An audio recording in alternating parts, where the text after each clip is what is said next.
And we are live. Welcome to the We're live. Paradox Pub. Please remember to keep all hands and legs inside the car until the ride comes to a complete stop.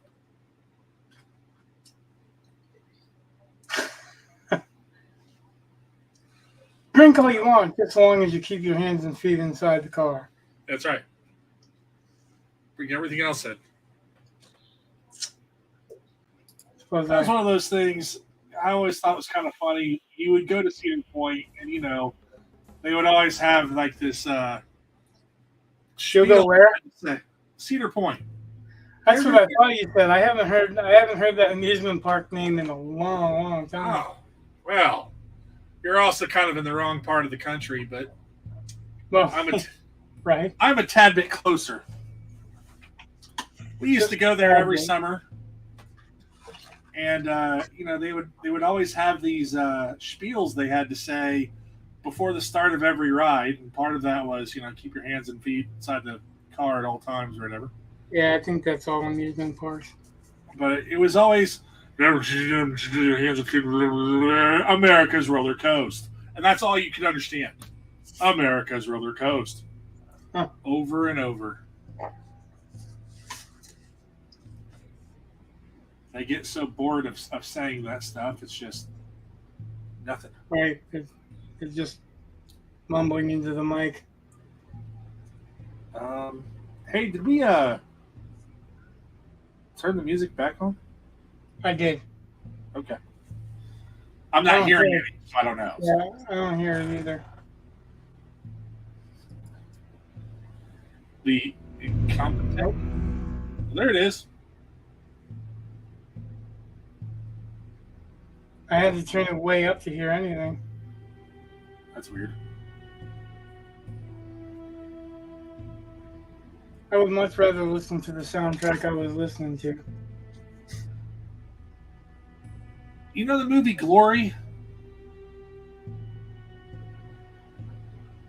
Has Denzel Washington and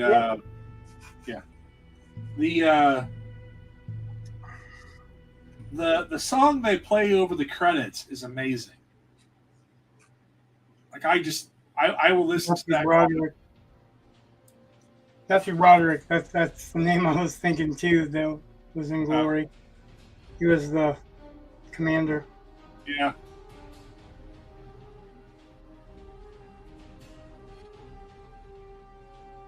I think that's the same guy that did the Willow soundtrack.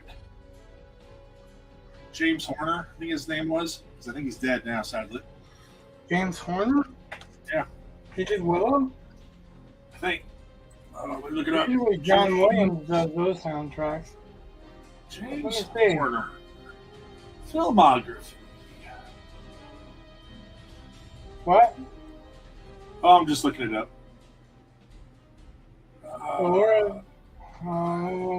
James Horner. Yep. You are right. As far as Willow goes, anyway. Hey, every once in a while it has to happen. No, I've been wrong quite a bit lately. Like I've been stuff that I thought I was pretty sure on. It's like I'm rooting for you. Butterfly effect or some shit like that. It's the Mandela effect. You've been retconned. Yeah, that's what it is. Like it's what? Yeah, and it's kind of funny because James Horner, as far as the music soundtracks that he's produced, they're hit or miss for me, just the same as Hans Zimmer's hit or miss for me. Like he did Aliens. Right. I'm talking about James Horner did Aliens. He did Troy. The Amazing Spider-Man, Titanic, Enemy at the Gates. I like that one. I think I might need to check that soundtrack out. I thought he did one of the... No, maybe that's not what I'm thinking. I thought he did one of the Lord of the Rings soundtracks too. I don't see it on the list. So... No, I don't see it either.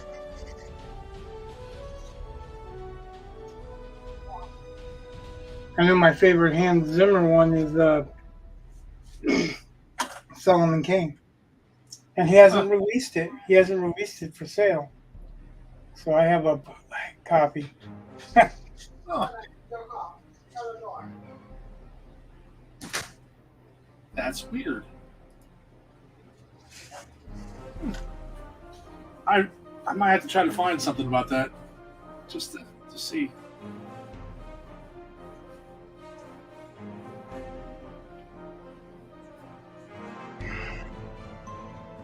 Find something about what?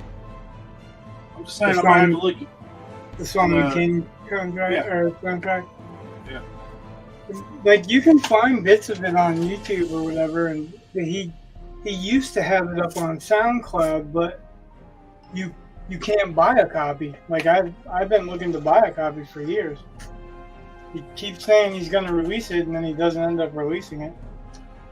There was a, I think a concert that he did in, I want to say like Prague or something, and they did a video. They filmed the whole thing and kind of did a behind the scenes thing a little bit and stuff. And you could buy it, of course. But I had a whole bunch of different songs from it. That's actually where I stumbled across that on YouTube, and there were a couple songs on there that really hit me. And then I started getting more into Hans Zimmer. I was like, yeah, that's pretty darn good. Although there are some things that just like Hans Zimmer, it's not Hans Zimmer. Shit, it's Klaus Bedelt. Oh, okay. Klaus Bedelt. Klaus. Maybe that's why you can't find anything from Hans.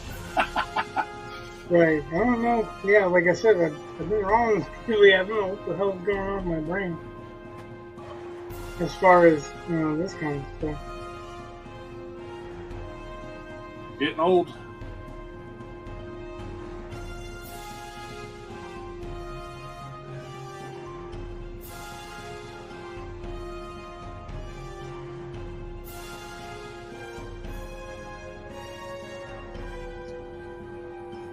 So I didn't think it was going to happen, but it did today. I'm on according to Google Docs, I'm on my 31st page of my novel.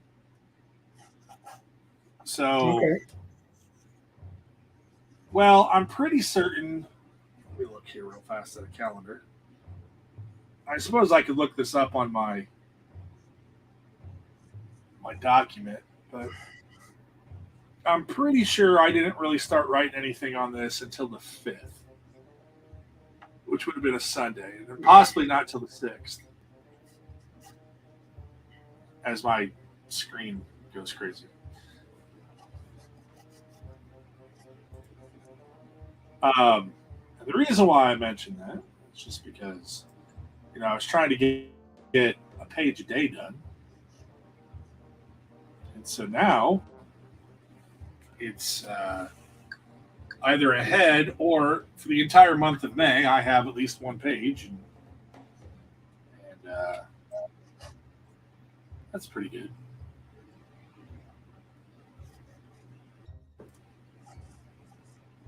No, oh god, I don't know what it is. Okay, so I bought a TV, like a 50-inch TV. That's what I use as a monitor. And it was on sale because it was an open box thing, and I understand that open box things aren't really the best, blah, blah, blah, but, like, it was cheap. Like, it was $100, maybe 150, something like that. Like, it was enough where I was like, oh, that's cheap enough. I'll take a gamble. And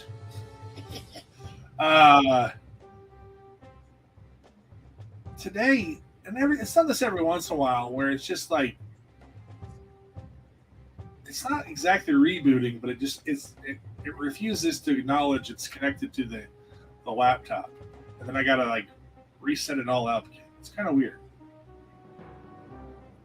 So I don't know. It really feels like I'm asking too much of the computer. Like if I have too many tabs open, it's like I don't have enough power to send it to the screen. I don't know. By the way, if I might, I'm gonna throw that out there. This is definitely a might. I might have a lead on a couple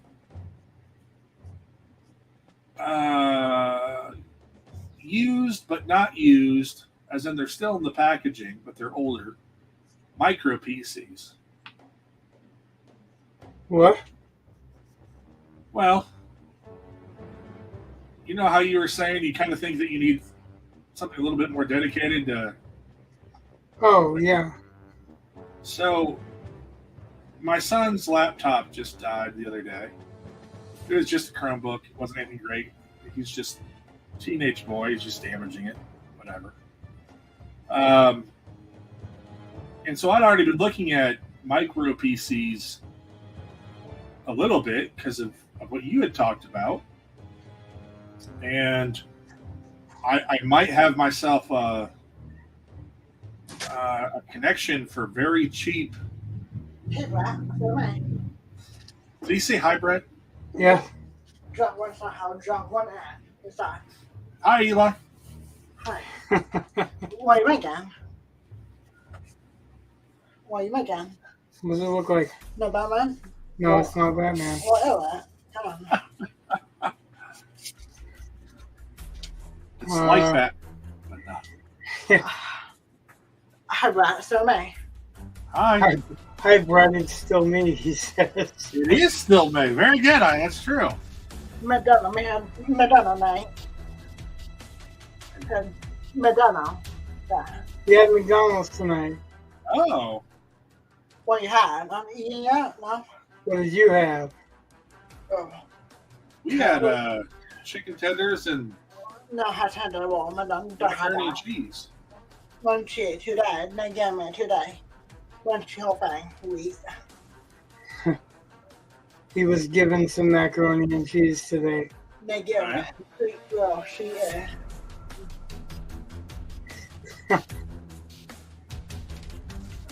My son had a Dungeons and Dragons cookbook, and so he was desperate to come up with to make something.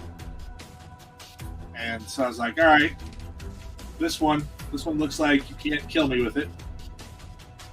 So, which there are times he's at that stage where occasionally he cooks something really good, and other times he cooks things you're just like, yeah, that's a swing and a miss there, kid.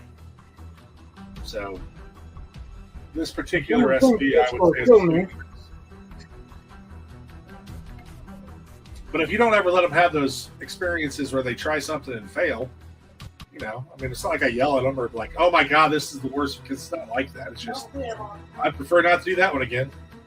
Oh, yeah, I mean, we did that all the time. Like, Eli's oldest brother, or older brother, he's known for doing that shit, experimenting. He want to experiment, but he wants to make a pot that's big enough to feed an army with it. When you don't know how it's going to taste yet. I've never told him no, he can. It's just like, no, it's just going to be your money and your food. If you want to spend your money on, investigating whether or not this works, have at it. I was on YouTube earlier, and I saw a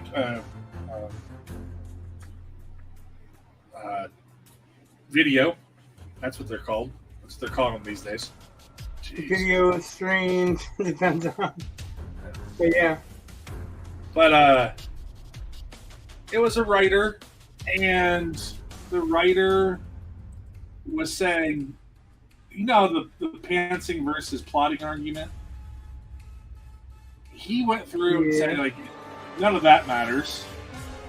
And he quoted writing excuses about how no matter what, you still have to generate the content. So everyone pantses to some degree. He's like, that none of that matters. He's like, you should think about drafting. I was like, okay, what's drafting? Like, what does he mean by drafting? You know? And basically down to even the parts where, like, you know how, like, you and Jake will get files that say, like, V12 of whatever story it is. And yours, you mean? yeah. And that's because I've been drafting all these years. Yeah. I was like, oh. When you start over, it's a new draft. That's when you hear first draft. That's generally what they're talking about. It's a holdover from the days of typewriters, right? Yeah. When you'd have to literally go in after you're making corrections and fixing paragraphs or whatever, because you couldn't just edit the page. You had to start all over. And that's a holdover. So I mean, we don't do multiple drafts these days. We just kind of edit the document that we have. Most of us, right? Well, I guess I can't even say most of us. Those of us who, some of us do, some of us don't. Because obviously, like what you're talking about, you draft. Yeah. I hardcore. Although currently on my novel, I'm still on version 1, which is kind of surprising. Because I think I got chapter 1 done today, and I was like, oh, really, for the most part, this is where I want it to be. All right, move on. So, but technically, it's like you've kind of written that opening before. Kind of. You're rewriting it and changing it, so that's redrafting it. Yep. So, I mean, technically, it's not the first time you played with that subject matter. Well. And I'm not trying to say that you're wrong because of that. I'm just saying that you may not be thinking of it that way, but you have written on this kind of thing before. Well, yeah, the idea that if you get so far into something and then like, well, maybe I want to go and explore something else, you can just make another copy, put it version 2, delete the stuff down to where you want it back to, and then you still have everything. But you've just, it's kind of like going back to the fork in the road and taking the other fork and seeing how that worked. Right. Like I said, that Brandon Sanderson does that in the middle, sometimes in the middle of chapters. Like I said, I couldn't really do that. But the way he works, and he gets paid to do it for a living. So, yeah. Like, what kind of level, do you have to be at to not only not be married to your prose, but not be married to whether or not the main character is a guy or a girl, or married to the names or anything, I don't know. I don't think I could do that. I don't think I could be that malleable when I'm writing. Like, I have to have some kind of, I have to identify with the character, you know what I mean? Yeah. So it's really hard. I wouldn't be able to do what Brandon does. I think it's admirable because I'd love to be able to do that, but my characters, I mean, I don't, it's not like I'm not gonna say that certain characters I write, I wouldn't change their names, or I wouldn't necessarily change if it was a guy or a girl, if I thought that a man or a woman would make a difference in the storytelling, right? Right. Generally, I don't, because honestly, I'm a guy and I normally write guys about guys, right? So, but like when I'm writing a female character, like I'd still have just as hard a time just changing that female character, I think if I've ever swapped genders that hard. I mean, on the surface.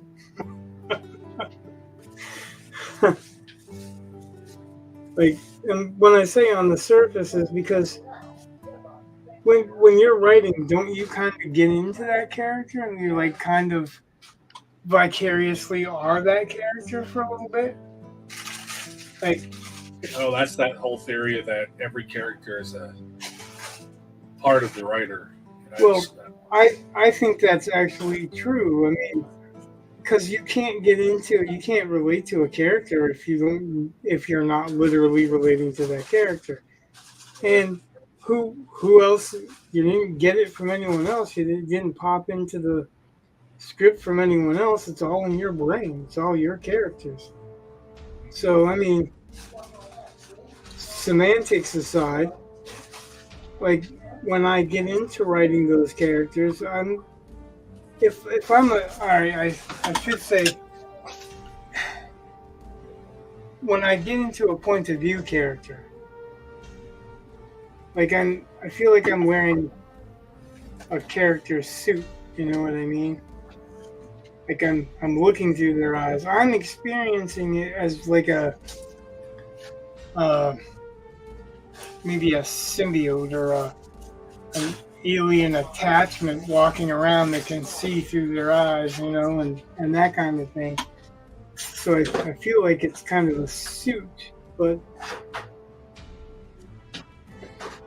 just swapping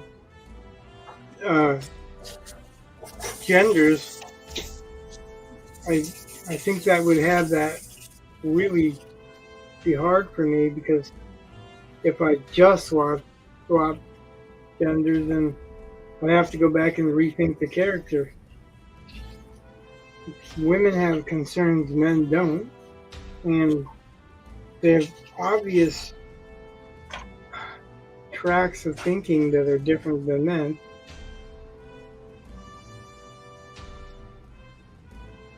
Not to sound closed-minded, but for me, I have to go back and rethink it, because I spent all this time working trying to think as somebody else. Easier for me to write a guy because I'm a guy. So it takes a lot more work for me to try to write something as a female.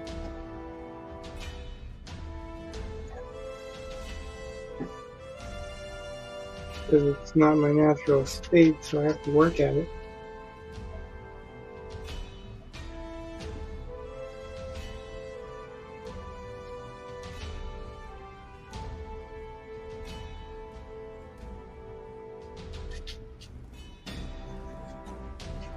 So, over the weekend, we were in Ohio visiting family, and there's this shop that we passed. I mean, since I was in college, we've been driving out this way, so like we passed this place over and over and over again, never stopped. And for some reason, my wife wanted to buy honey. So we stopped there because they were selling honey. All right. And now my son is making mead. That's why we had to stop and buy honey.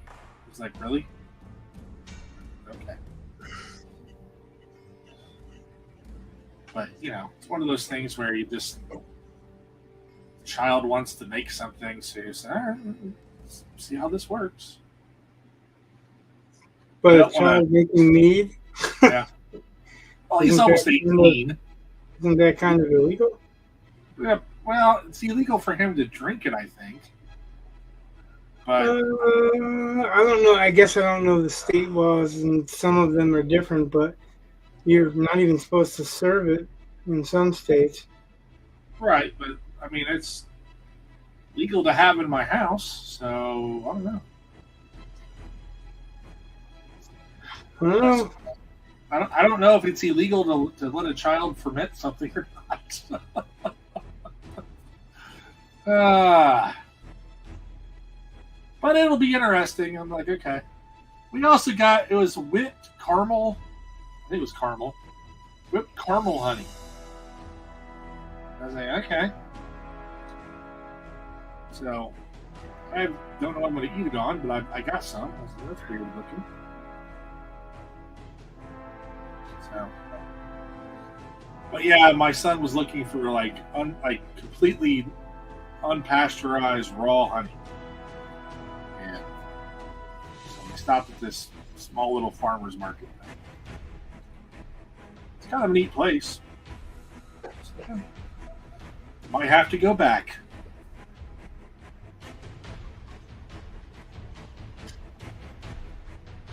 I think it's like just outside or just in this little tiny town called New Hampshire, of all places. New Hampshire, Ohio. Because, why not name a town after a different state? I don't know.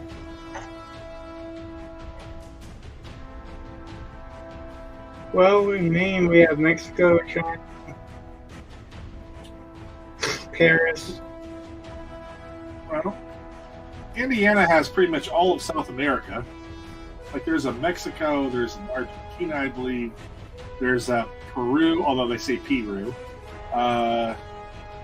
We just Right. There's a Calais, Maine, but it's spelled like Calais. yeah. Oh, that's like Versailles in southern Indiana. Right. It's just that's people didn't know how to pronounce that shit, so they just Yeah, put it they everywhere. could spell it, couldn't pronounce it. Oh well.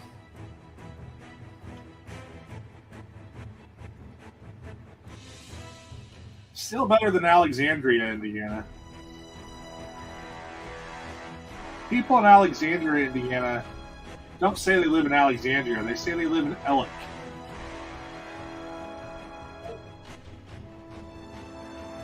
And I'm like, what? Ellick? Yeah. Okay. Hmm. That's a new one on me. Yeah, well, again, you can quickly tell who's actually from the area or not because, if they don't know what Ellick is or where Ellick is, and they can't find it on a map because it says Alexandria. Right.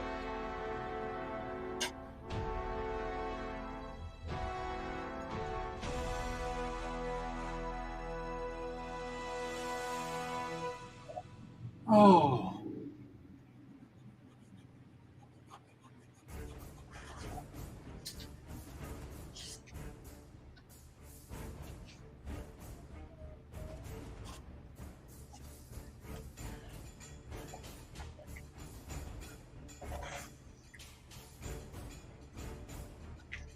The stepdog is sniffing around my door. Back door, that is. Is that a metaphor? A Yes. euphemism?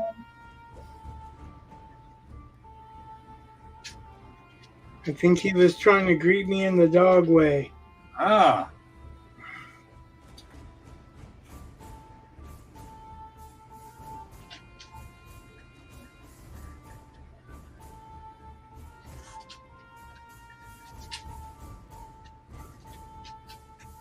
See what I was saying earlier, that dog smells a lot. Does the dog Okay. smell a lot or does it sniff a lot? Well, yes. Ah. That's not good. The dog both smells and sniffs. Huh. It makes no distinction.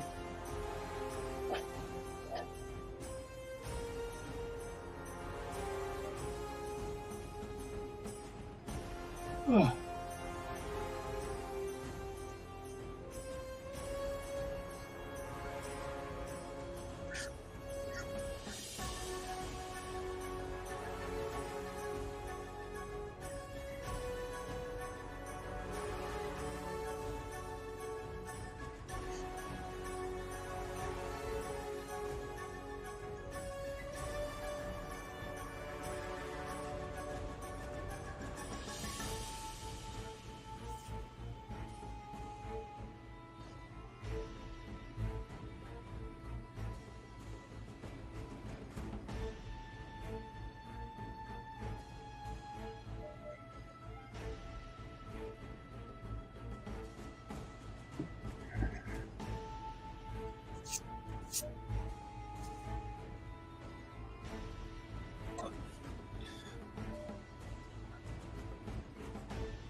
this first chapter, I was kind of hoping, sadly, that I could turn it into a short story, but I don't.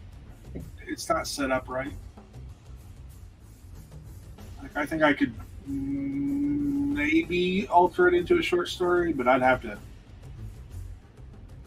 change a lot of things that I just don't think are as conducive for the novel, and I think I'd rather work on the novel. But June is quickly approaching, and it'll soon be the last 30 days before, the end of one of the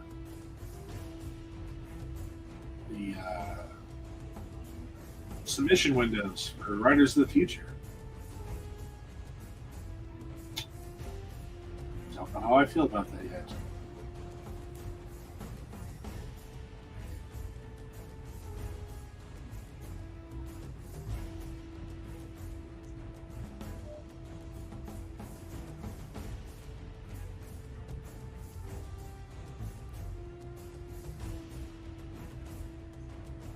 So, yesterday I was watching a video.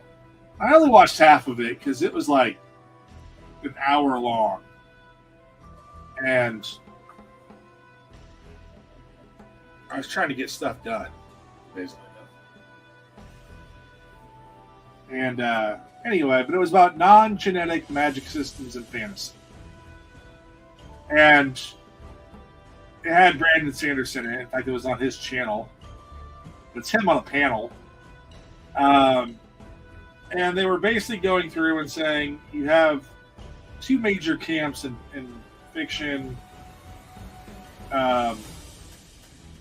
ignoring plotters versus pantsers. You've got the genetic magic systems, which is what Sanderson had in Mistborn. You had to be born, with the right genetics in order to be a Mistborn. Or, Star Wars, where you got to have the right midichlorian count and all this, stupid stuff. Or Paul Atreides being the chosen one, all that kind of stuff. Those are genetic magic systems versus non-genetic magic systems, which would kind of be, it's sort of Harry Potter, but not quite, because Harry Potter, you still had to have the gift, whatever that is. You went and learned more about it, but you still had to have it, so not everyone got in.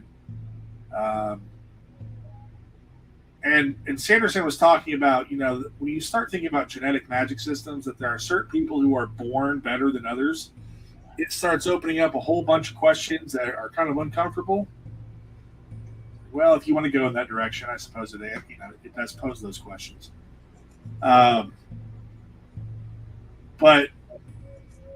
I was really trying to think of non-genetic magic systems that, just anyone can learn how to do whatever. You just have to put the time and effort in.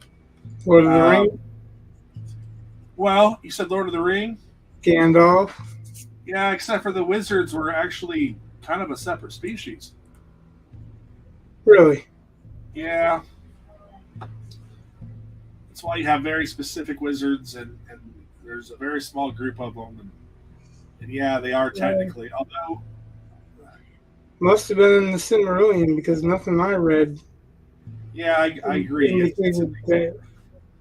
Indicated that they were of a different race. They were kind of making fun of Lord of the Rings. I don't know if they made fun of it, but they mentioned Lord of the Rings as hard versus soft magic. They said the ring was a hard magic system. Gandalf is a soft magic system. I thought... I don't know. I always thought Gandalf was just a studied wizard because he had to go keep looking up stuff or consulting the head of his order and all this other stuff. So, well, how he does whatever he does and the power that he has and all that stuff is very, very soft. Whereas the ring is pretty well defined.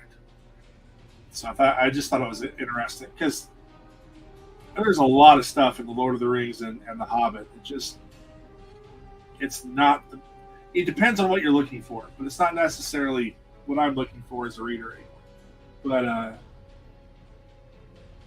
the magic system overall, I would say, is relatively soft. And Star Wars used to be soft, and then they tried to make it hard, and they've kind of backed off of that, decided to make it soft again. Robert E. Howard, most of the wizards in his system, they're really kind of undefined, so they're soft magic. But they don't have to be born into it. They just, again, they're studied or whatever.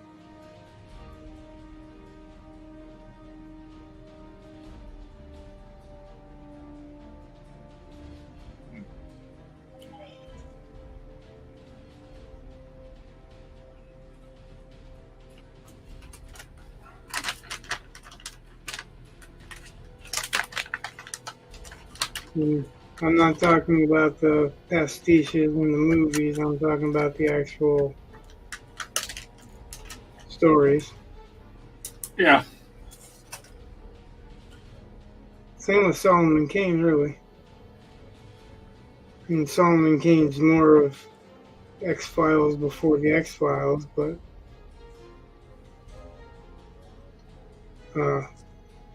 they don't really get into explaining the magic systems, not even the vampire.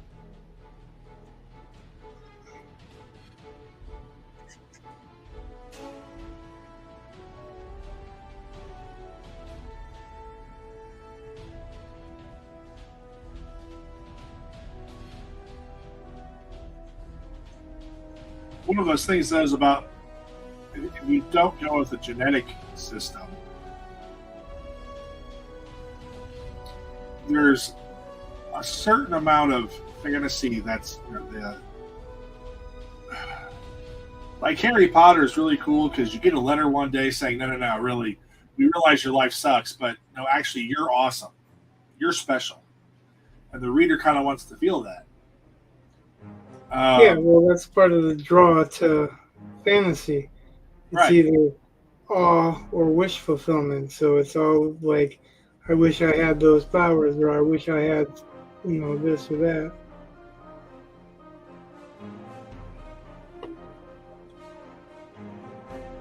So I don't know if a skill-based one where you are a learned system or some non-genetic thing would work as well. So it was an interesting discussion, I guess. I mean, just never thought of it that way. I mean, I think I've heard Brandon Sanderson talk about genetic magic systems because he doesn't. I'm pretty certain I already knew his argument about the whole. It brings up some really uncomfortable questions. And okay.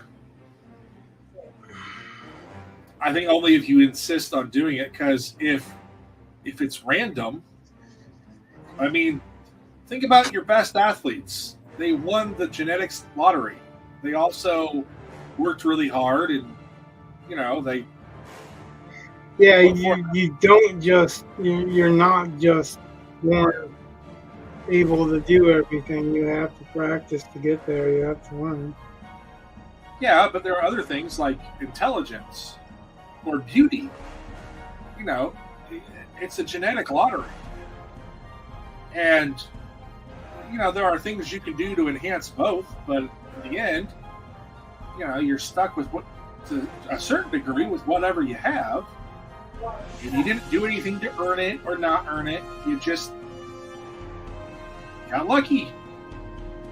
Or not lucky, depending on how you want to look at it. Who knows, But so some of that stuff, I think you have to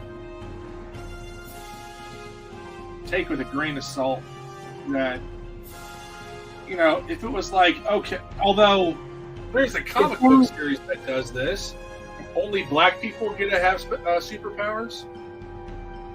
It sounds an awful lot like the whole fucking Campbell thing, where you're tearing apart this stuff after the fact. You're looking at it and examining it and trying to shove it into different boxes and stuff. instead of looking at, what purpose it serves literarily or whatever. I think if you didn't go, oh, that's going to fit into this box or that fit into that box, then you're not going to be looking for, oh, this is a genetic thing. I mean, because I don't think fantasy, started off people looking at it like, oh, this is genetics. It's something that came up out of, and you know what I'm trying to say.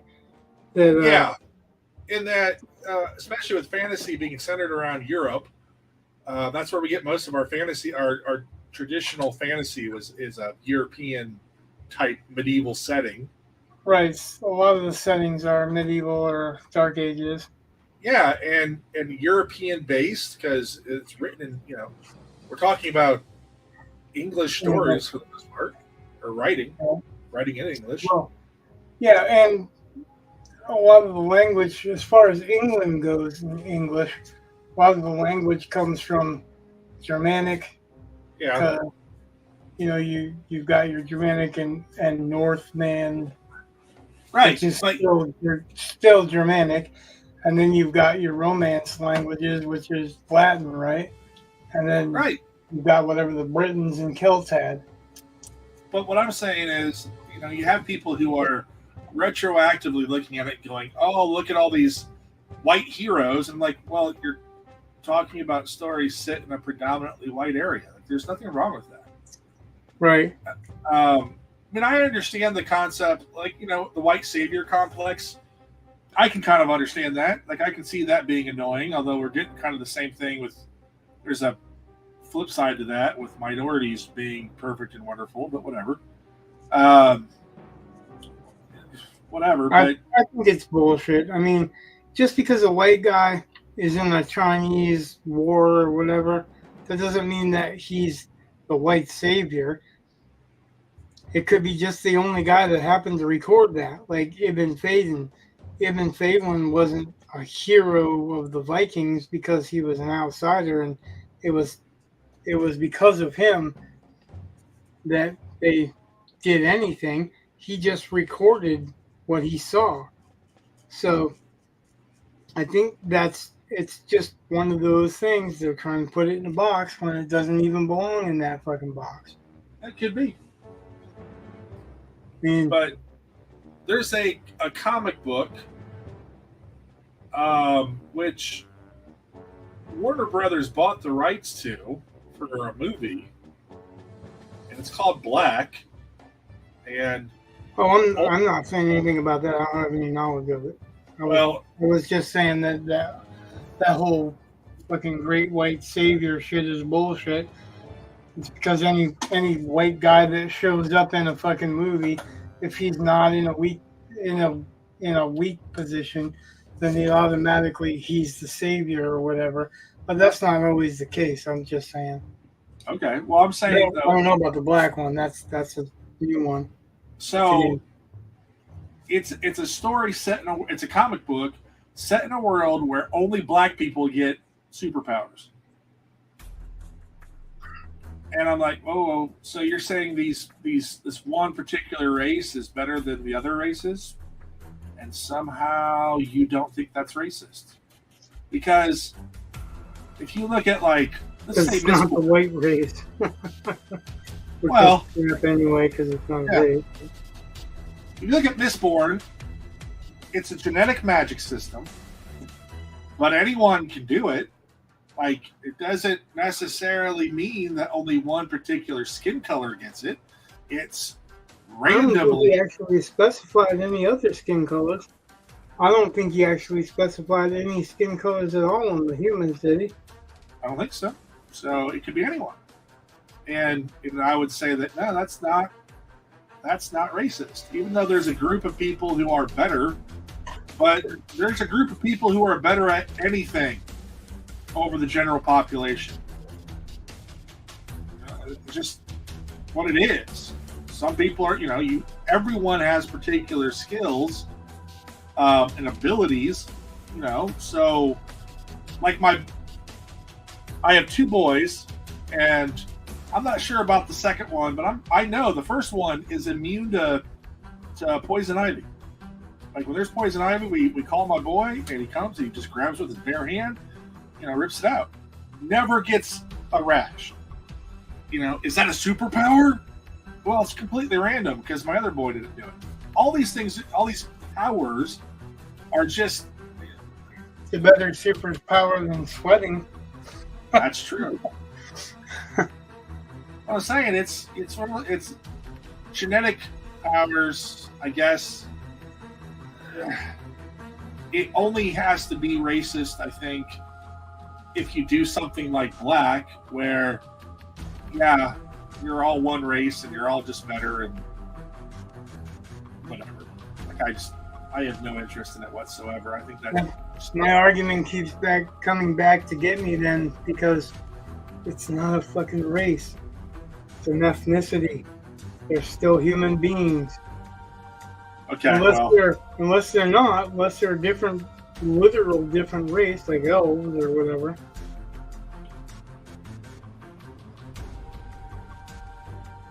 That just drives me batty. That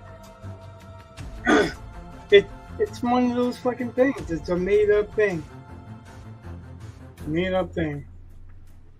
You could be against certain fucking ethnicities. Hitler was against certain ethnicities, and they weren't even different color. Right? Yep. But that's not a different race. Now, he might have thought it was a different race because he was deranged like that, but... Oh, no. Oh,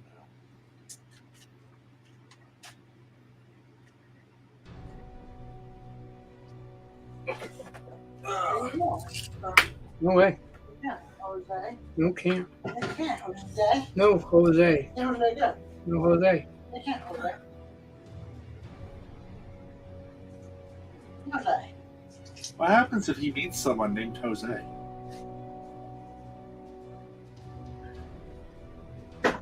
Well, then I have to go, yeah, there's a Jose. Yeah, Jose. But he's not talking about that. He's talking about the phrase "No way, Jose," Yeah. and he's playing on that. And he's like, "Yes, Jose." He just wants to argue. Okay. Yeah, my boy was like. So I saw that video, and I was kind of.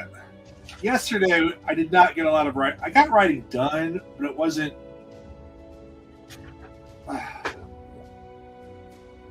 How to put it? You know how some days you can sketch, but you wouldn't really say you're drawing? Yeah. That's kind of how it was. Days and I couldn't even draw. Just like. Yeah. So that's kind of how yesterday was. I couldn't. Like, I knew what things had to happen, but I felt like I was kind of really just treading water. And then today I went through and I focused a bit more and was working on it and got it to work today. So it's like a 2-day writing process. But so last night it was getting kind of late, and I was kind of fed up. I was kind of frustrated. I want to say I was frustrated because I was getting stuff done. I wanted more done, but I was too tired to do it, I guess. The tank was empty. And I'd watched part of that video, and I thought, well, like, my older boy is really into Dungeons and Dragons and whatnot. So he's familiar with magic systems. And I was like, I'll just try to not think about my current story and just think about some other stories. And so I thought it might be neat to kind of brainstorm some non-genetic, non-learned magic. Like, try to figure out some way of doing it so it's not so that anyone can do it, but it's not like you just go to school and do it. And Well, I think that's the thing. It's either an inherent thing or it's a learned thing. What else is there? well, that's what I wanted to discuss with him. And instead, he just kept arguing me about the definitions. I'm just like, you're not really helping me here, kid. Like, I don't want to argue the.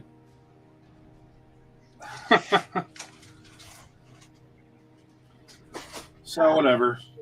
It's one of those things. I don't even like you.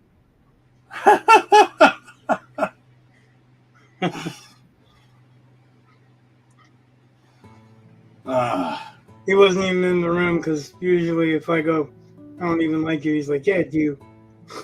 They don't believe me. I don't even like you. I do. Yeah, do. That's sweet. The first time I did that in public. Yeah. Oh yeah, people looked at me and they're like, oh. Like, shut up, I don't even like you anyway. And they're like, oh. And then he's like, yeah, you do. And I'm like, okay, yeah, I do. That's just like people make quick judgments because they don't know what the fuck's going on. Happens all the time. Yeah. One of the first few days Whit was in my class, I think I called him Daddy's Little Disappointment. And God, you would have thought that I like knifed him or something. Some of the kids were like, oh, you can't say that. I'm like, that's weird. I just did. It's like, I'll tell you what, I'll call his parents and see if they object. So. I can say that. I just can't tell him exactly which testicle he came from. Yeah, I have no idea. Well, I tell my kids.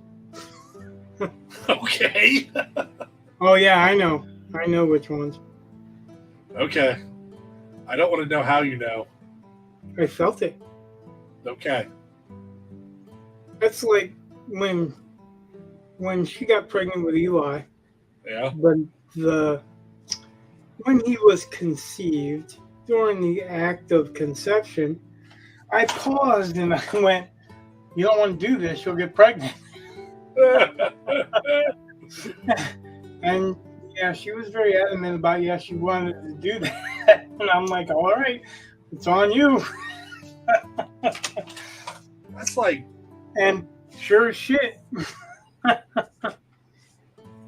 We had a miscarriage before Whit, my older boy.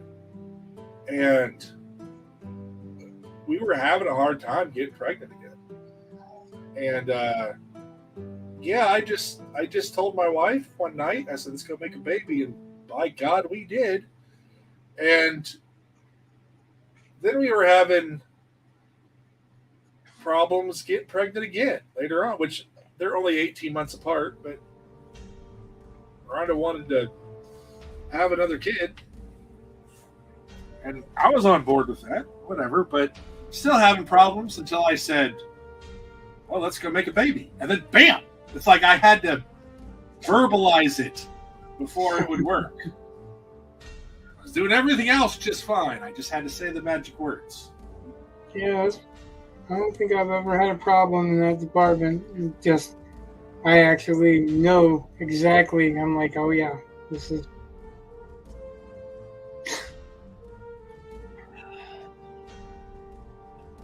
It's strange, right? And Eli,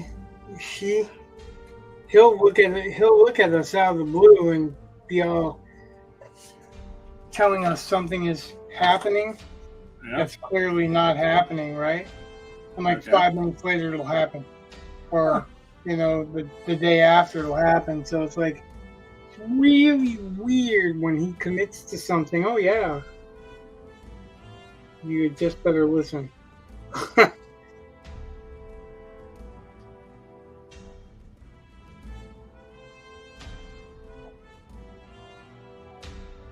I think these pages are going to have a dearth of words. I think you're going to need something. Oh yeah, I kind of made the first part light on words. Yes, I know. And what I've been thinking about and why I mention it is because nobody's going to know what's going on at all. You know what I mean? Like, well, they have captions. they have captions, but it's not clear what's going on. Like, I mean, it's not clear. Like, because we're talking about it, some people might realize that this is a blood runner, but nothing in the words or in that that's fine. Indicate that it is. I think that it needs to have some clarification. Who are you keeping the secret It will, from? but it won't. It's one of those things. Why are you withholding it? Should be right out front. As far as the readers and I go, the readers and just readers, period. They have to know kind of what's going on. Yeah, that'll happen in the next scene. It makes some sense of the story. That literally, that's when they talk about when the main character gets involved with what's going on here. They'll break down all of that. So he'll because it establishes why it's more than just some guy got attacked. Start setting up some of the stakes of the whole adventure, but that's literally designed for the next scene, which is kind of funny because I was watching a video earlier. That Book Fox guy, who's popping up more and more on my YouTube. A, because I'm talking about them, and B, because they spy. And B, because I watched the videos. Yeah, you're welcome. Now they will keep popping up, I'm sure, but he had a list of 11 terrible ways to start your novel. And one of them was basically what we're doing here, because we're not starting with the protagonist. Well, no, that's like saying you can't start with a prologue. But I'm just talking about, like, I want people to understand that. I guess you could put it in the caption, but I want people to understand that not everything he's seeing is reliable. You understand what I mean? Yeah, so I don't want them to be confused with the first 3 pages going, oh, there's monsters and ghosts and werewolves and demons and all that stuff, when that's not really what's in the story, right? Okay. Well, I mean, it's not the story's not about werewolves and demons. As far as I know, there's none in the plot.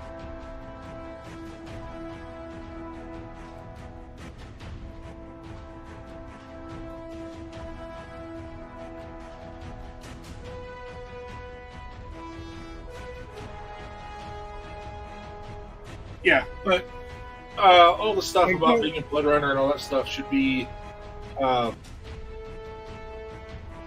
the discussion of why he's called in and all that stuff, and that'll show up there. So it's going to have. I mean, this is kind of a prologue. I'm mainly talking about clarity of what's going on, so that they're not confused when the story kicks in and there's not a whole bunch of werewolves running around. You know what I mean? Yeah, well, just that kind of thing. That's all. I mean, it'll be when they talk about what's going on, because they will know what some of the stuff that's going on, and it makes sense for them to bring it up then. But for the guy that's here, for him to go, oh yeah, I'm a blood runner, some of that stuff, just why would he be thinking about it? Well, he's not going, oh yeah, this is a story as old as time either. That's not him. Well, I agree. That's the caption. Right. The caption could be him. Yeah. It could be. That is the way a lot of them work. I'm just saying, like, you could very well, if you're doing a omniscient caption anyway, you could lay some of that stuff out without trying to be like, oh, I'm this and I'm that. Because that's kind of that's being closed-minded to it. But like I'm just saying, I'm not telling you you have to do this or have to do that. I was just saying that I want to make sure that I don't know. I just want to make That it sure gets that explained that the rules of well, it's the not world not are. that. Yeah, it's just like I don't want them to think it's going to be one way and not be that way. This is not like it. I know we're kind of equating it to a movie, but a movie like literally that first part's going to be gone like that, and then you know what's going on. But you have to actually read into this stuff. I'm just I don't know. You'll see once all the pages are the pages are literally drawn out. Uh-huh. Then you'll decide whether or not you're going to add, you know, add dialogue or add to the caption or maybe a personalized caption or whatever. Okay. Because this also could be what our tracker is seeing, right? Because we discussed that as a possibility also, right? Yeah. So That I mean, would. Yeah. and I'm not claiming anything. I'm just saying it's possible. So I mean, once the pages are all laid out, then we kind of have to make some decisions, or you kind of have to make some decisions. My decisions will be leaving you enough room to make those decisions. Okay. if you want to be able to expand on the I'd call it prose, but it's not really prose. It's just captions and exposition, I guess, right? Yeah. Like you don't. I'm not even talking about exposing everything, but like as far as what the captions actually say, they're not actually telling you what's happening either. I know. So that's what I was thinking. Is there a what I would say that there is a clarification and an establishment of the rules that will happen after this, like directly after this section, or at least some of them. Yeah, So like I don't think they all have to. I don't think we have to throw everything up front. Just like I don't think we would do that in prose, right? I'm not going to just throw everything in there, but you're going to throw enough in to know where your feet are grounded in, or at least as a reader or as a viewer.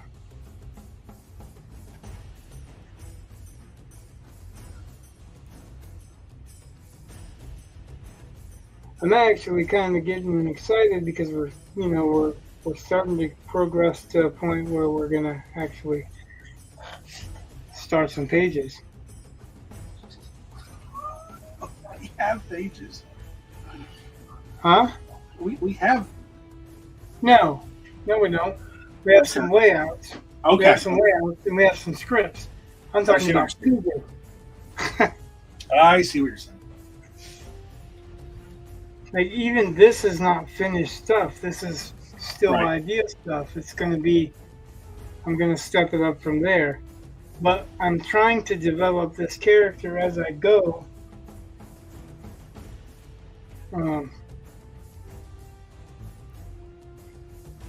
Actually, both of them, I'm trying to develop it enough where when I'm starting to draw the pages, I have a clue who these are and not just the references that I use to get them. You know what I mean? Yeah. Because I want to be able to draw him at will. I don't even know what his name is, so Well, I guess that was part of my thinking is like we don't even know what his name is. We don't know anything about him. We don't have any investment.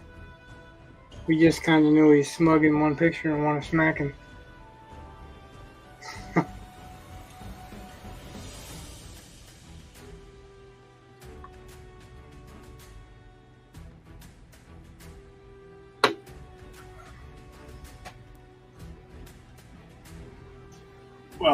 that Book Fox guy,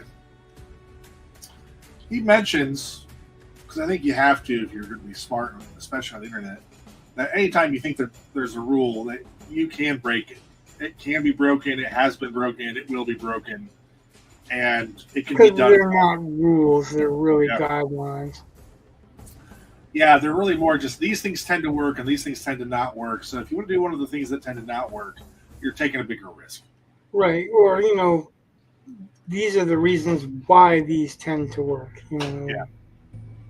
They're not rules per se, they're guidelines because these are the people who have gone before you and the mistakes they've learned Right. and what they've learned from making those mistakes, right? Right, but even because I was like thinking about, I don't know how many minutes it is before you see Luke Skywalker in Episode 4. I guess quite a few. Right, but you see Leia right off. Okay. Well, Vader and then Leia, but still, I mean, that's all about the plot, right? Well, it is plot wise, but it's not starting with you. I don't think it's really starting off with your protagonist, not your main protagonist. Not your main protagonist, but you're starting off with a protagonist. Well, I get it, and you could argue that you start off with C-3PO and R2-D2, and they're there for the entire thing. So maybe that's how he's getting around that. But I've always kind of thought of it as, yeah, that's introducing your villain first and then your protagonist. Well, I think it can work. That's exactly Howard's method. Like if you read a lot of Conan stuff and you're seeing the bad guys and their plans, that's how they open the story. And then it's Conan. It tells you what the threat is, and makes sense to me. Yeah, you know what the stakes are. You know who the bad guy is, and you know what their basic plan is. And then they introduce Conan, who has no idea any of that stuff until he makes a promise to a girl. Generally. So he's going with that traditional storytelling method of it's some chick's fault. Got it. No, it's the fault of a guy making a promise to a chick. Oh, that's what it is. You notice Conan, like every time he starts something, he's buying baubles for girls. And what else does he have to buy baubles for? Right, that's it. Because as a barbarian, you're not needing to save money. Yeah. That implies civilization, right? Yeah.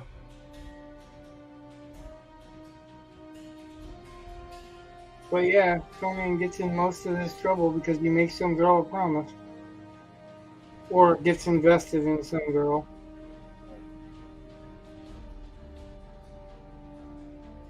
And that makes sense too, right?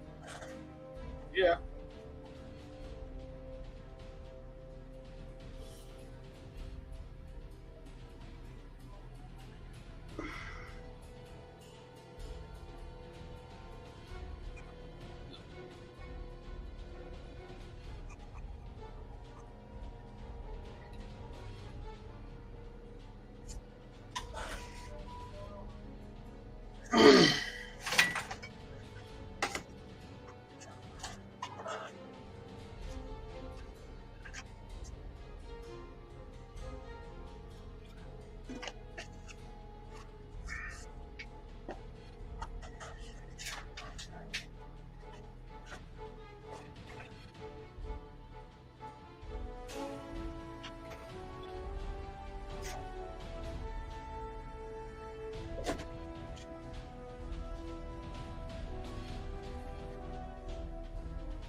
Had to get another drink. The water's almost gone. Not a sponsor.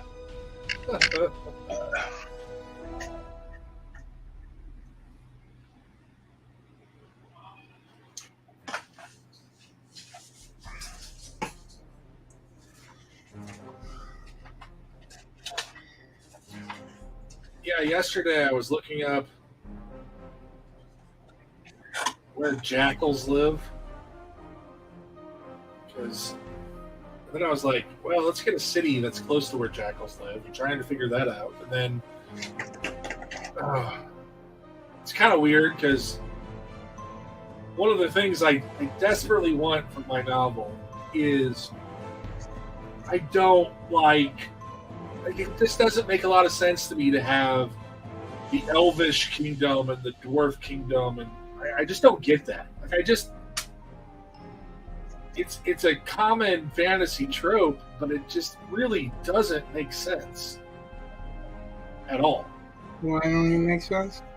Basically the balkanization of races, because that's not how. I don't know if that's what you said. Yeah, it doesn't make sense to me.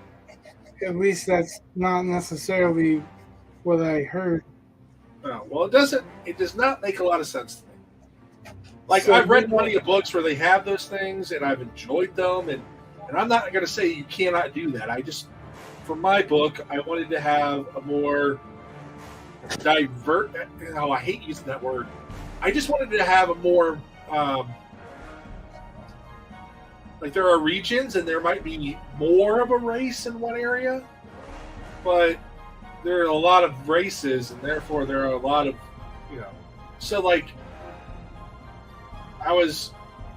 currently my novel has 3 cities mentioned, and I think I'm going to probably prune one of those. And it's the one I spent more time on, which is kind of annoying. So, like, in my notes to myself, I was like, all right, so this is like 40% gnolls, 20%, I was like, humans, and then, like, spattering of other percentages and whatnot. Just kind of because I feel like that's more realistic, that there would be regions that are dominated with particular races because they would kind of congregate. I get that, but it wouldn't be solely one. It wouldn't be the Gnoll Kingdom. It's not going to be the Goblin Kingdom. It's not. I don't want that. In fact, that's kind of one of the points of the book. But so then going through and trying to figure out, all right, gnolls are kind of like based off of jackals. So then you got to look at, okay, where do jackals live? What would that have looked like in a medieval setting? And then you realize, all right, but it's not a jackal city, or a gnoll city. It's a city that's more gnolls than anything else, but it's still a city with lots of other people. What's that going to look like? And, I don't know. I think that whole dwarf kingdom and elf kingdom was just shorthand. It was a quick way of having your different places, and so you're not having the Germans fight the Russians. You have the dwarves fighting the goblins. I mean, it's just. You talking about Tolkien? I'm just talking in general. That's why I think that trope was. I don't know. I think, like, Tolkien has different types of elves and different types of dwarves, so they have different types of places that they dwell and customs and rules that they live by and all that. And I think that, like, for me, I mean, I guess I'm not dictating at all. I'm just for me. Yeah, you would see travelers, and you'd maybe see some people moving about from place to place, unless they didn't accept other races there. And I could see definitely historically that there are places like that, or were places like that. Well, So, I mean, I guess it's just if you want to have it so that it's all integrated, have it so that it's all integrated. But I don't think that anything would be like that. Even if it was, like, even if you had a city, for instance, you had a giant city with all kinds of different races, like bugbears and whatever. Yeah. then I think you would have like South Side and East Side and stuff like that. So you would still have separate cities within the city. Well, I'm going to do some of that because I agree with you. You know, so I mean, But I also think, but again, I mean, that's, you know, like it's like Chinatown or Korean town or any of yeah, the other right. It doesn't even matter. Like, you know, Little Italy and all that kind of stuff. right, I get it. right. But, and I think those are good examples of things to do. I think that's probably accurate. And I know specifically for my particular story, there is a reason for the integration. Like I'm creating that, so that's fine. And again, I have.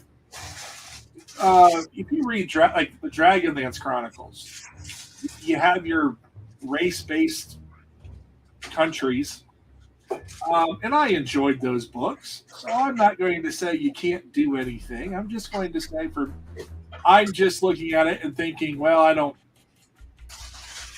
want to do the same thing. I want to do this because I think it seems more realistic, I guess, which is kind of funny because I'm dealing with elves and goblins. I don't think it's that realistic, but you know what I'm saying. You don't have to have any other reason other than I want to. That's true too. I mean, really, but it's how you envision it. It doesn't matter whether somebody else is envisioning it that way. But it's based off of like logic, as far as I'm concerned. I mean, I'm not just doing it. Well, that's another thing that panel talked about that I thought was I actually. think we all will say that, like, right? It's all in our logic, right? Well, it may not be what I agree with logically, but it still would be. It wouldn't be any less logical. Just I'm going to be less myself logical, in my opinion.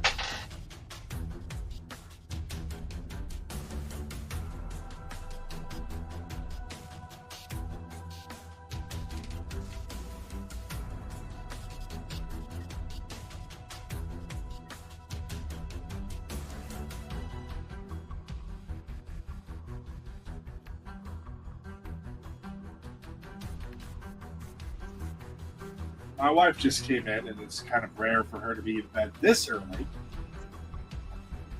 I mean, we're old, but not that old. Apparently, she's been throwing up. So. She hasn't had it very well. I know. That's why I was asking her. I was like, do you think it was the food?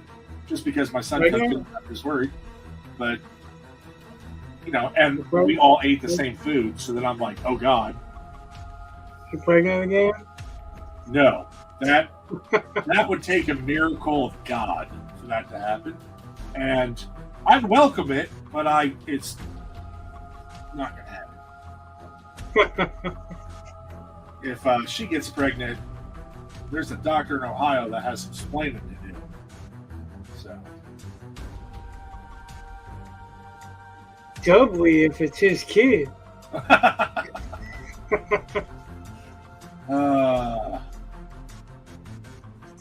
As long as we're being facetious. Yeah. Well, that's like, I've got a picture, especially of my older boy when he was little. And he's smiling real big. And he looks so amazingly Asian in that picture.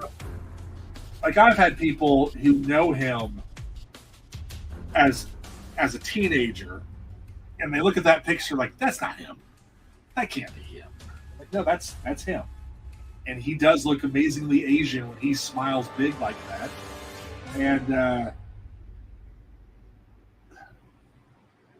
anyway, so my brother-in-law is Vietnamese. So I'm like, now wait.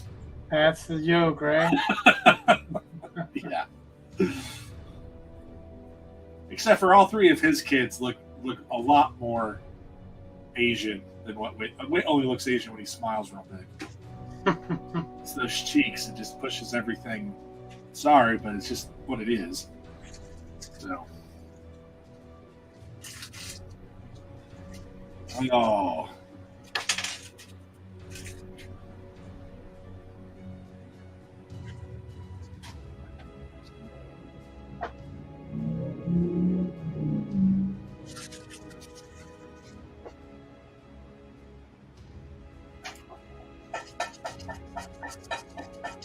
Oh. Yeah, now that I've reached the 31st page, I feel like, oh, I could do something besides write maybe for a day. I mean, I'll write, but I have this anxiety over wasting my summer, which makes it very hard to relax, which is stupid because I need to relax, but it keeps me busy.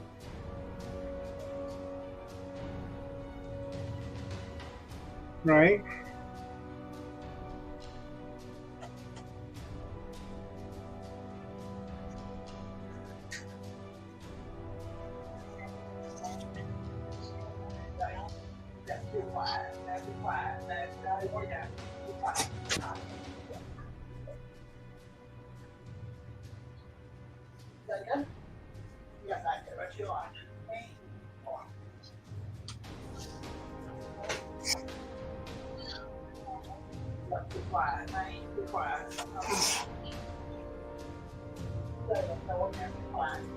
I'm gonna mute for a second.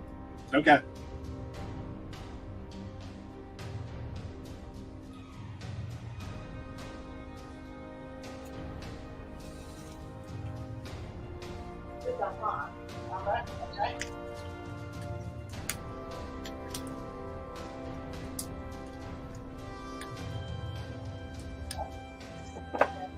Eli's talking to basically his aunt, telling her that she has to be quiet because I'm working. Oh, that's funny. It's cracking me up because if it was him on his own, he wouldn't worry about being quiet because I'm working.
Just pick up the beat a little bit, switch it over. Huh? So pick up the beat a little bit and switch it over. Let's see if it, picks it up in time. Oh, let's see.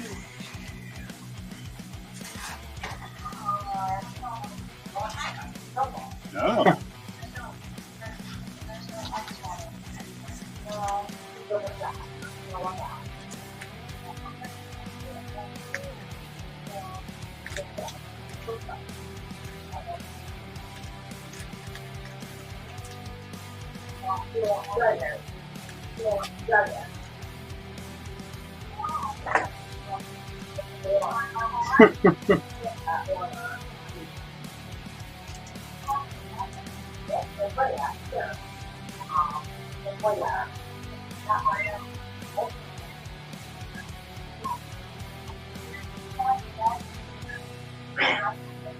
Twitch is only live stuff, right? Shows you how much I use Twitch. Sorry. But are there Hey, recordings? Mark. Oh, hey. Oh, hi, Mark.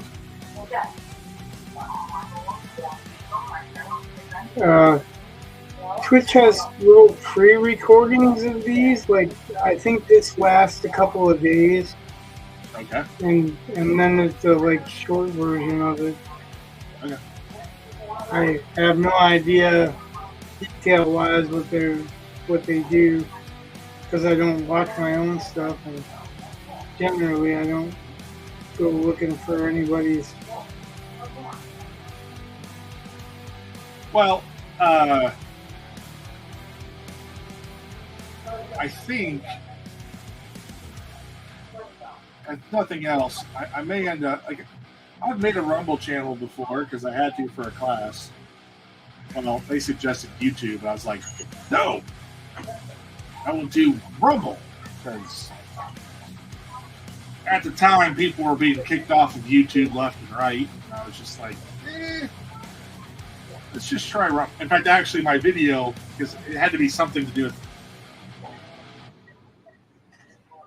technology or something, I don't remember, but my video was about how you should have you should diversify your streams so that you're not blocked out necessarily, with one, you piss off one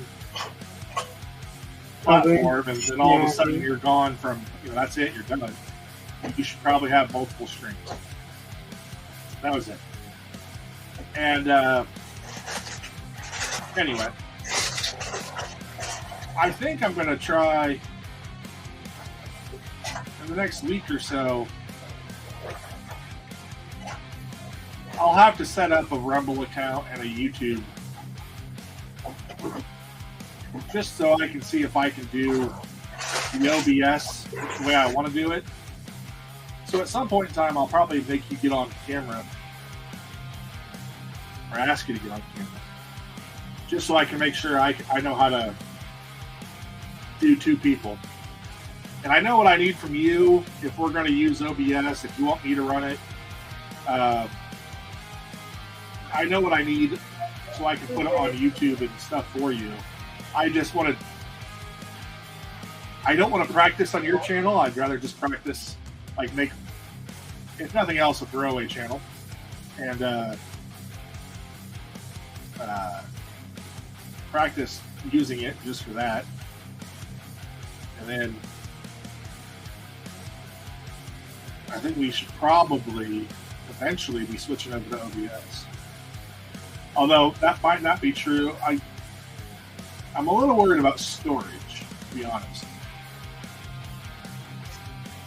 So, but that's another thing that I learned about those micro PCs. Some people use those for basically like their own server. Right. That's interesting. That's kind of what I was talking about, dedicating a PC to just this. Right. So if I can get a microprocessor or a micro computer, especially if I can get a cheap one. Bye, Mark. Don't work too hard. But if I can get one, then or if I can, because right now they're sitting there, and I think if we, I'll have to wait and see. But they were like they had stand-up desks they had bought for some reason, and then they just had a whole bunch of them, and they were getting rid of them. And all right, that's cool. Don't need a stand-up desk, but now they're trying to get rid of or they have these micro PCs, and they aren't doing anything with them. And I think what they were for, they've closed the office, so they're gonna. It's one of those things they can just sell and get rid of, I suppose.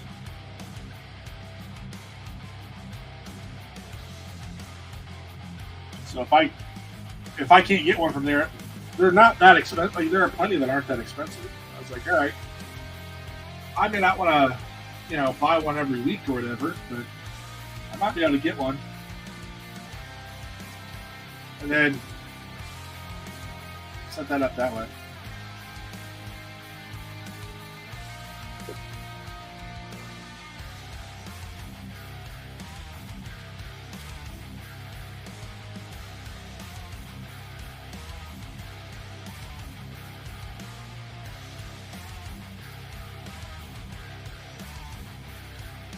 Oh, I had a thought the other day, and I wanted to run it by you.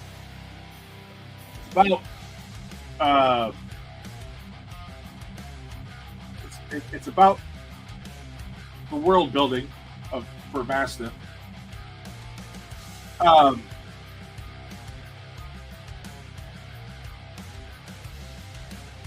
So you know the outside, how I was like, it's really dangerous to go outside.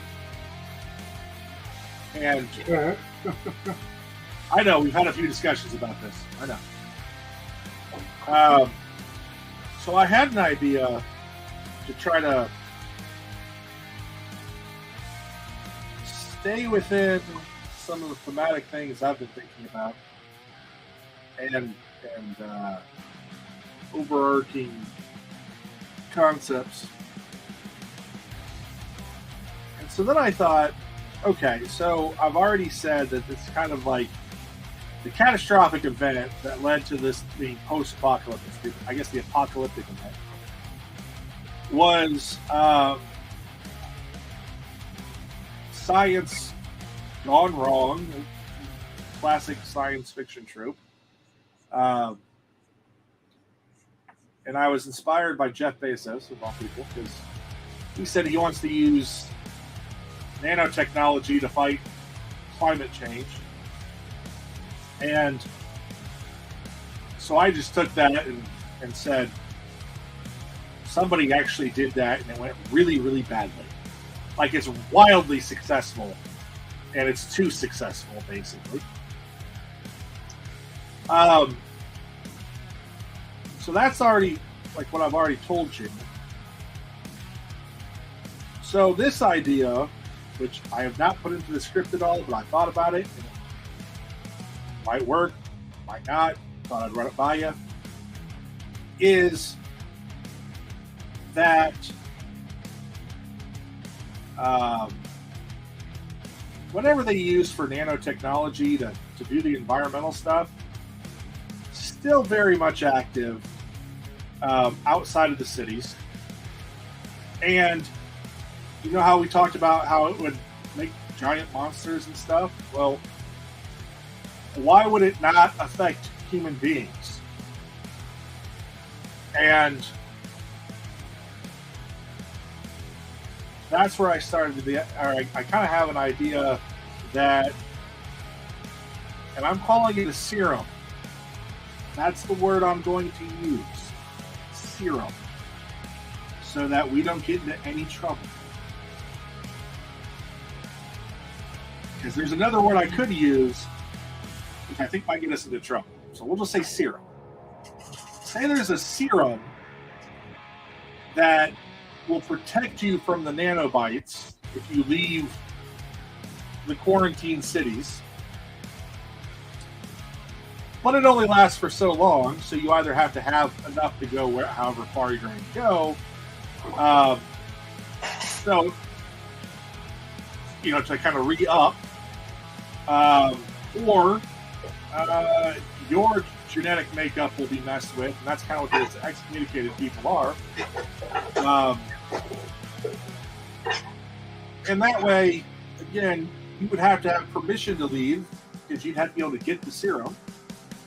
Make sure you have enough, and then you had wanted like outposts, and that would be a good reason to have outposts, like places where they have backup serums, and like it's incredibly expensive, incredibly hard to come by. Like they're not handing it out willy-nilly, but it's available, which allows people to travel outside the city, but it limits them a lot, so we still have the dearth of resources because the serum is hard to make.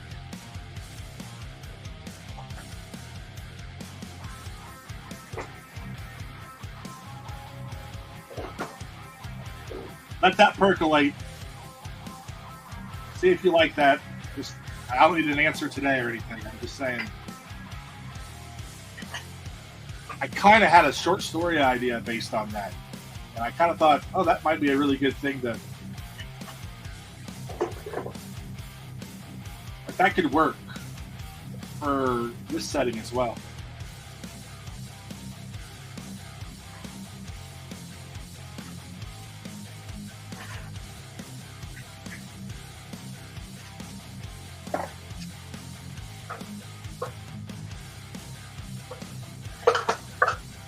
Oh, God.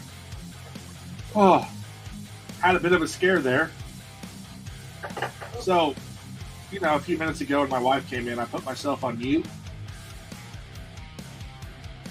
And then I just gave that big, long explanation. And then I was like, wait. Was I still on mute? Like, I wasn't, obviously. But for a moment, I had that fear.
Hey, it's Oversteer.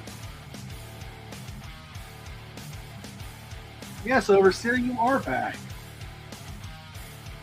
And early tonight. What time is it over there?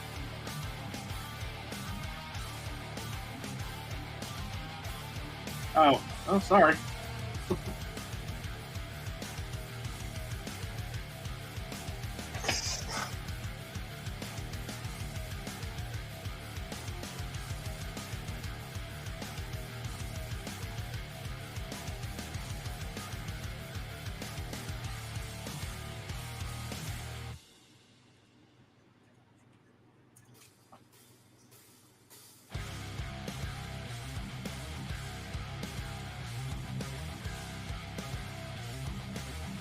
Oh, your exams are over? That's cool. I hope you did well.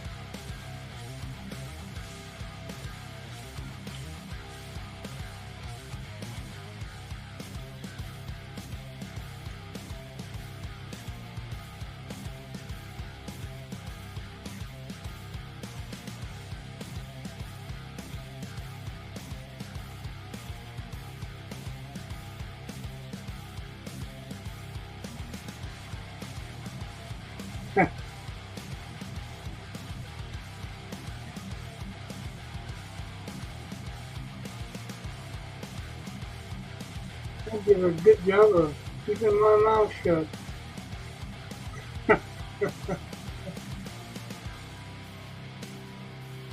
What is a... Okay. Using my big brain, that blue pencil is a Stedler? Stadler, yeah. Oh, okay. I did not know what he was talking about.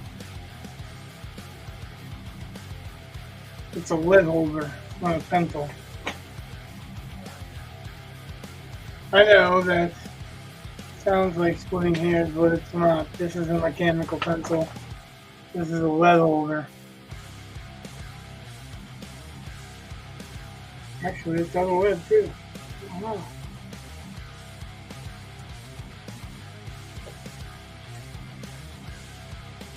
Because it's got these little claw arms.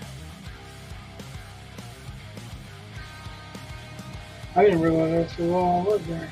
Yeah. Now I've got to see if I got any more.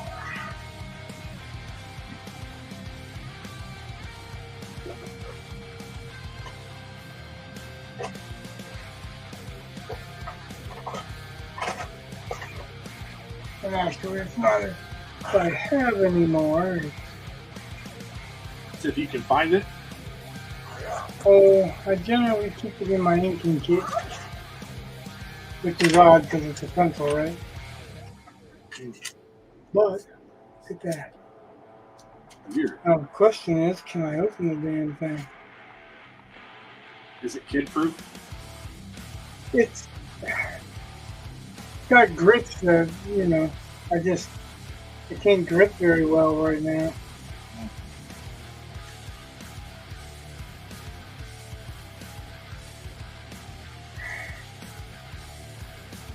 Because the arrow shows where it goes. But yeah, see? I'm going to slide it up and I can get one of these out. And I actually have two different types. I've got these, and then I've got these. These are 2H's, so this is really what I've been using.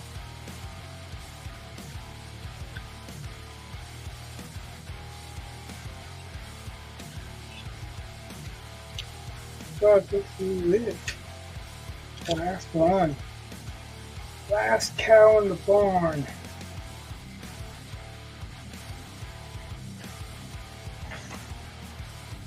Did you ever play euchre? This is a joke. Okay, but did you ever play euchre? I said, is this a joke? Oh no, it's a question. Did you ever play euchre? No. Oh, okay. But if it was a joke, then No. and I know the joke. No, it's just so if you play enough euchre with enough people, you pick up different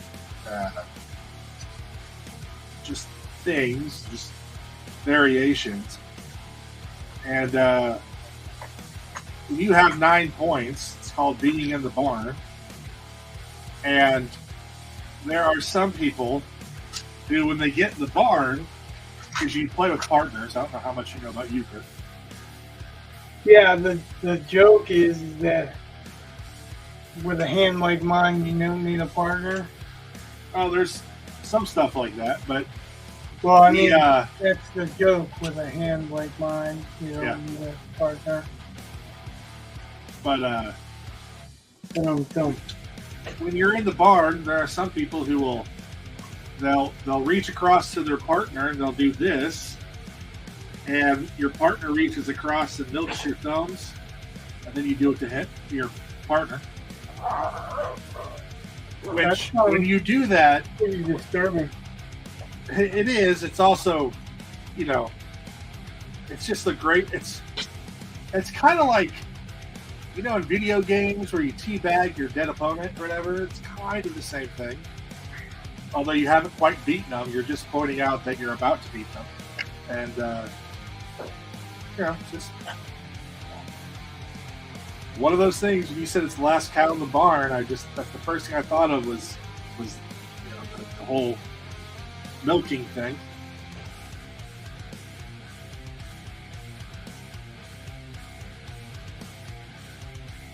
I haven't played euchre in probably a year or two.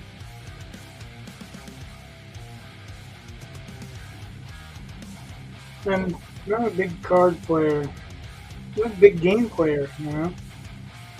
Doesn't matter whether it's cards or what, but to be fair, most of my pastimes are what I'm doing anyway. Yeah. Like I'm drawing or writing or reading. Once in a while I'll pull myself away and watch a movie, which is rarer and rarer these days, but Oversteer, we've been productive. I don't know. Or at least we tried to be productive. How have you been? You got to take exams. I didn't have to take exams.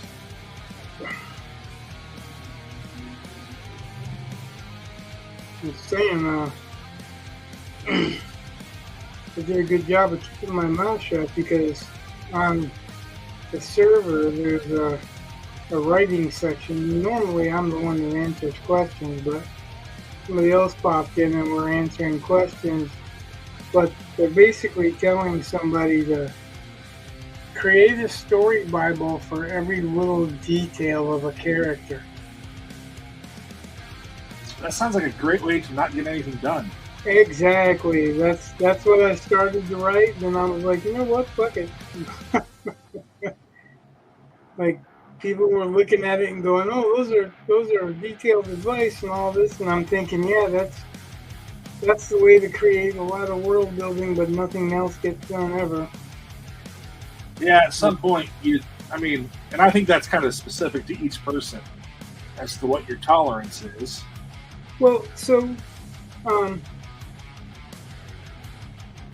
this person who is asking the question has pretty much the story goal written out, who the characters are, what they're, Yeah.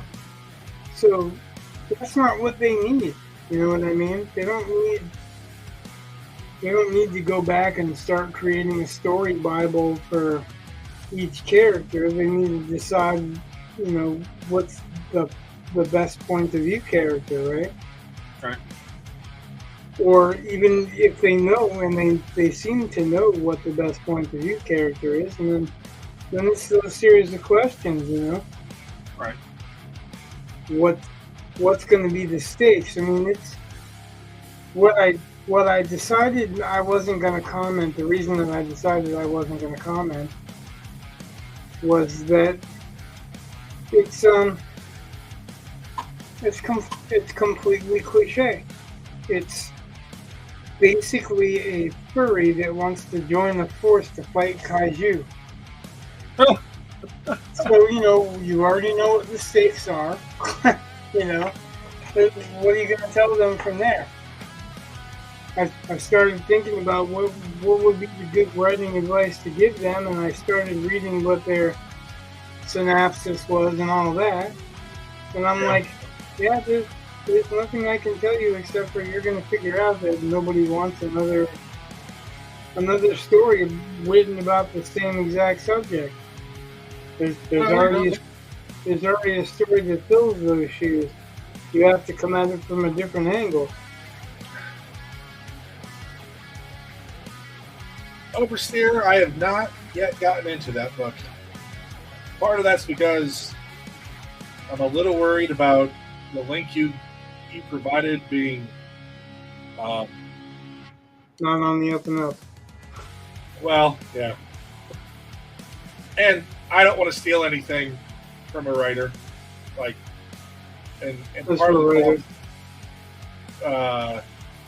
with that being attached to a game, that's why I can't get the original. I'm just a little scared of going there, and I haven't gone to the library yet to check their site or see if they've got it. If they do, I'll get it. I just have to go, and I might go tomorrow actually, just because I'm actually. It's not the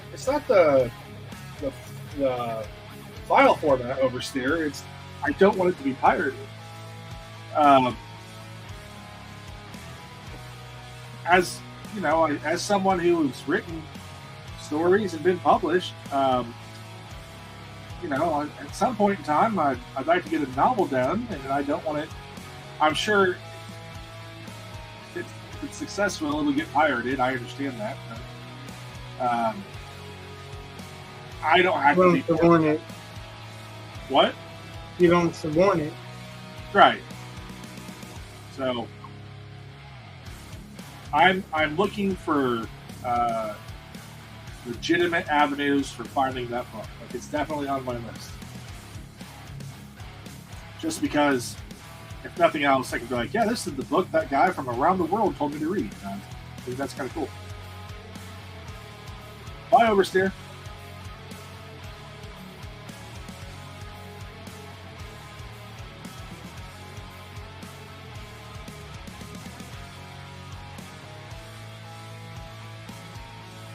Yeah, that's exactly what I thought when I read that advice. It was how do you actually not write? But just go into production hell as the writer version.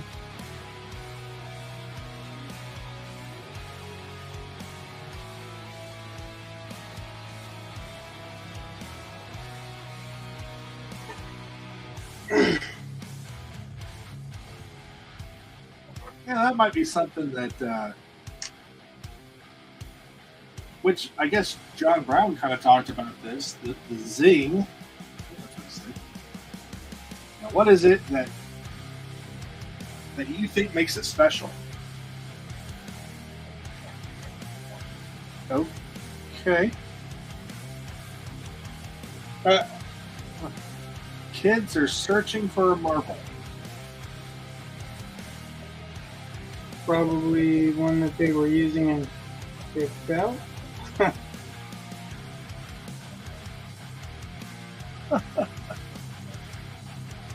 Overseer, I was just saying that I want to give my library a chance because I know that's not pirated, and if I have to, and it's one of those things where I feel like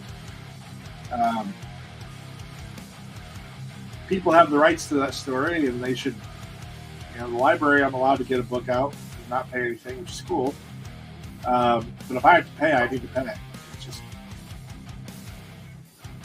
I don't want to inadvertently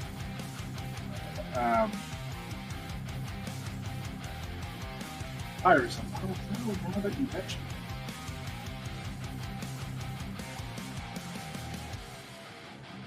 Huh. I had another thought. Sorry.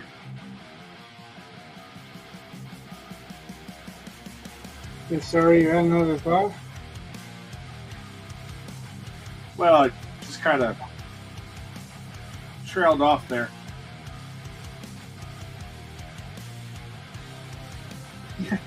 Yeah, pirating is very cost effective, and I think there are some instances where you might say it's ethical, but on this one, I'd rather, unless I absolutely cannot find it, then I'd think about it. But I want to try to find it on my own, I guess.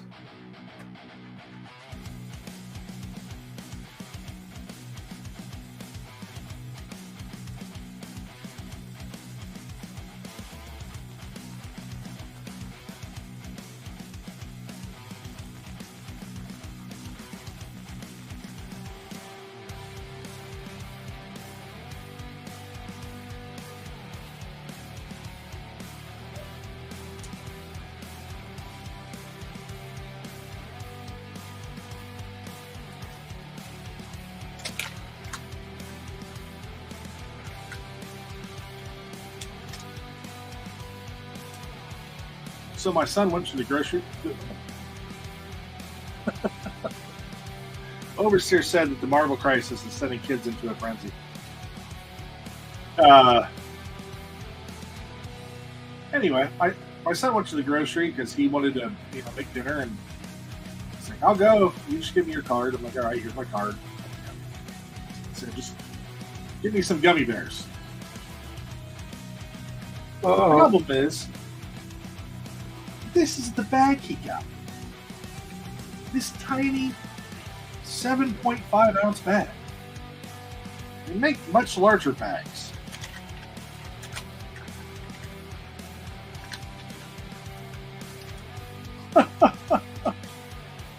Oh, they're going crazy for a marble.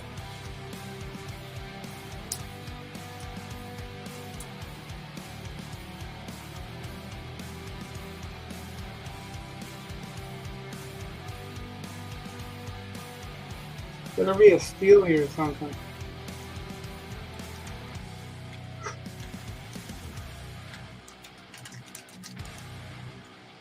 Super rare cat's eye marble.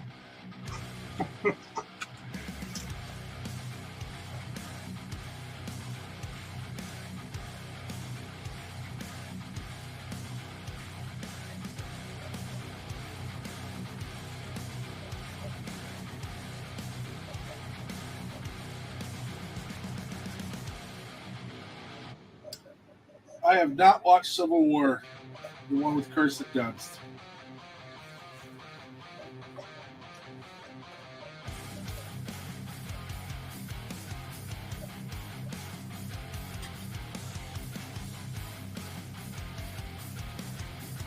Sorry, never saw it. Rich, did you ever watch it? Marvel Civil War? No. I think he means this movie that just came out like a month or two ago. Well, you know the answer to that. Yeah, that's what I figured. I very seldom see new movies. Like, I just saw the second Dune, so...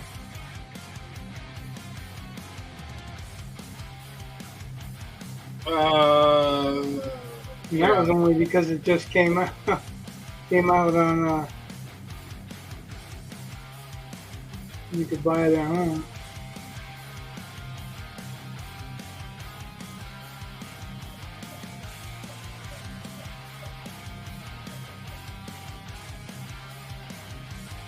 No, thank you, Oversteer. I call you Captain Oversteer. Arr.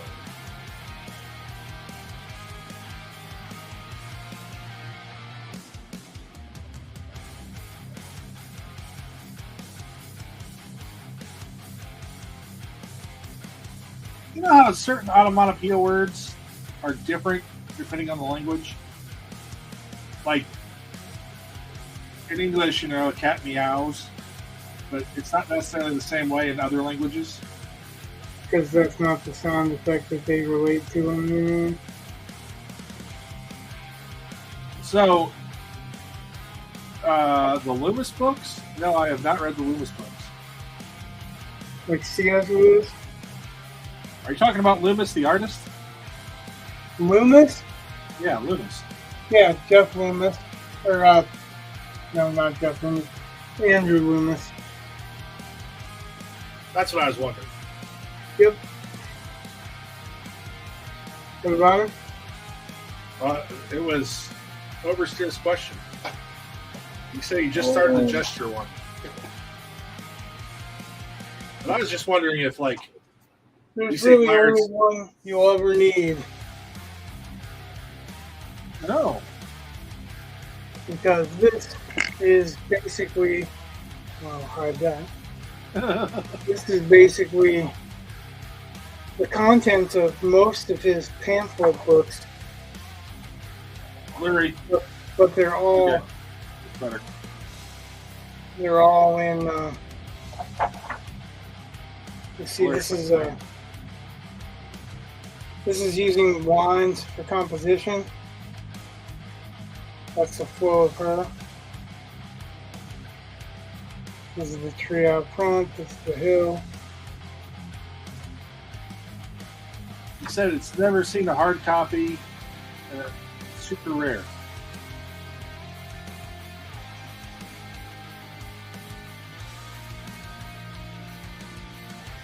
Hardcover. Well, actually, it's not rare. You can order this on Amazon. Well, Yeah. that's available where he is.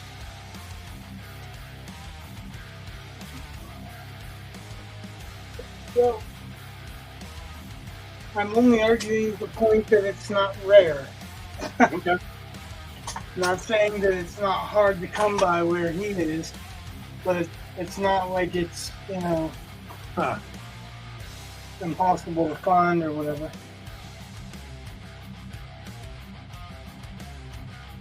I wonder if you could find it all on Reddit.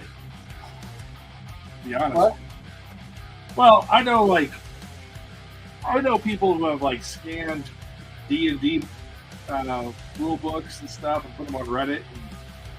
And, Well, you can definitely find creative illustration in a PDF form because I've seen it there. Yeah. One of the things that I wanted to get an actual hard copy for was because all of the ones that I had seen online were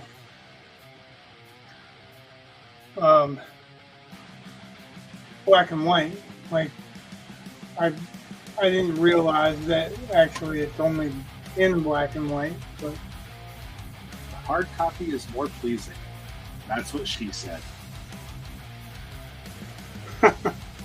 I like having a hard copy that I can open up but, you know.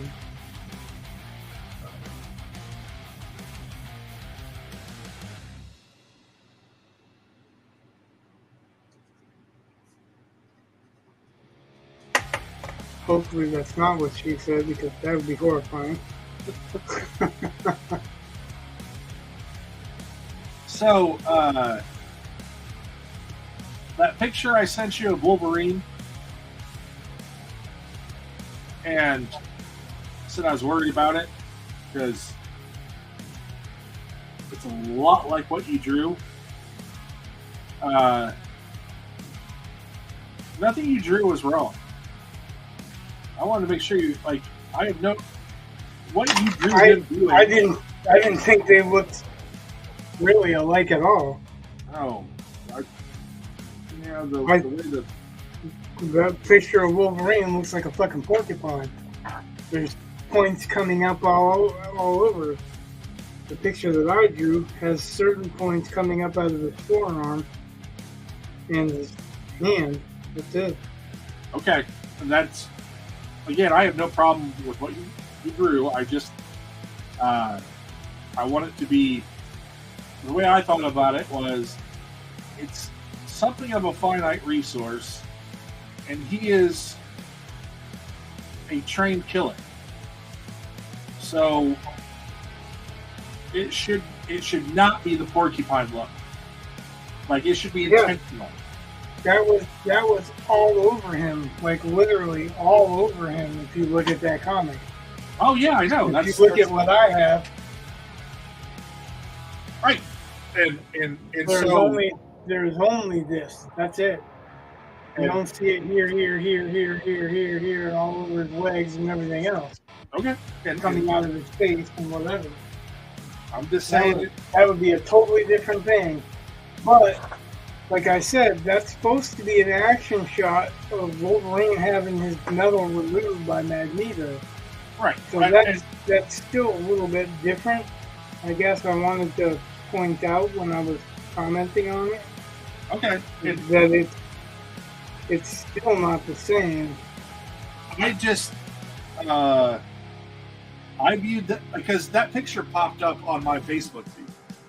Like I get probably because I've been looking at comic book stuff for scripting and everything else. So Facebook being the spy that it is,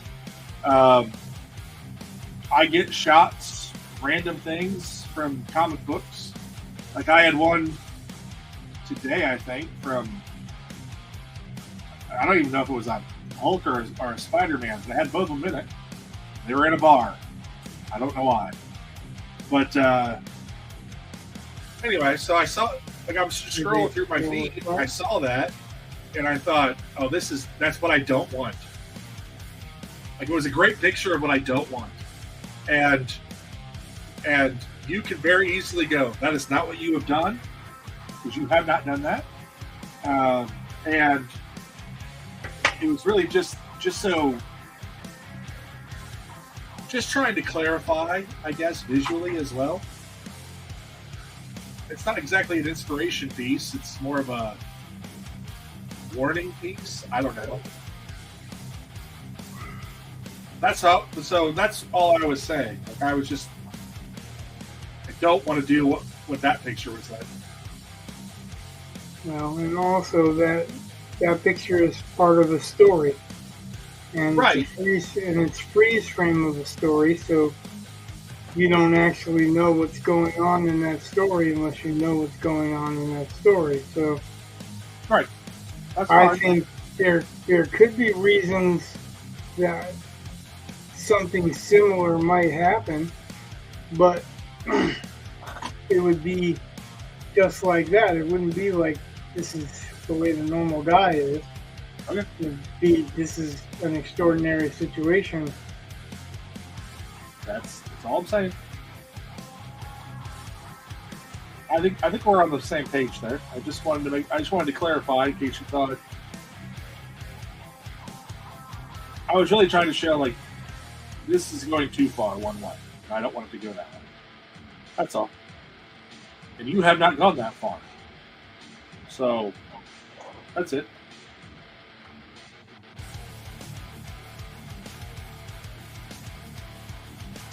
Yeah, I wouldn't have gone that far because that's not the way I think of him. Okay.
I'm gonna have to mute myself if I go into a seizure.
How is tattoo ink made?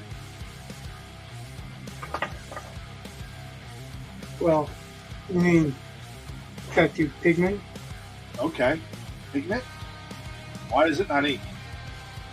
Because it's not ink, it's pigment. Where pigment, ink's made of pigments, but not all pigments are ink. Yeah. And it depends on the company. Usually nowadays, most of them have a saline solution base, Yeah. which is salt water naturally found in the body. Right. But which powders make which colors, that just depends on the company. There are certain ones that are not healthy to put in the body because those are like cadmiums and stuff like that aren't really healthy to get in the bloodstream.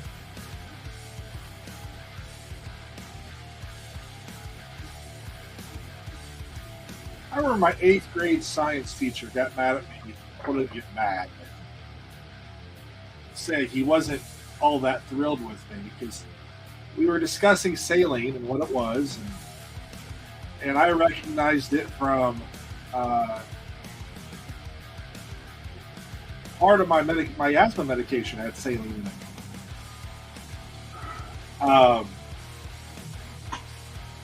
And I was like, "Oh yeah, I've inhaled that before." I think he thought I was making some kind of drug reference or something, which I mean, technically I was, but it was, it was my medication. Medication, not just drugs. Right. But, that's a distinction without much difference, really. But it's all... Should be. If you have asthma, it's not the same as you're doing crack. That's true, but they're both drugs. But anyway. So it's caffeine, but... I know. Anyway. It's just one of those things. You said saline, and you explained what it was, which I was like, yeah, I know. But it just made me think of... I don't know. Just thought I'd bring it up. Random conversation tidbit. That's all.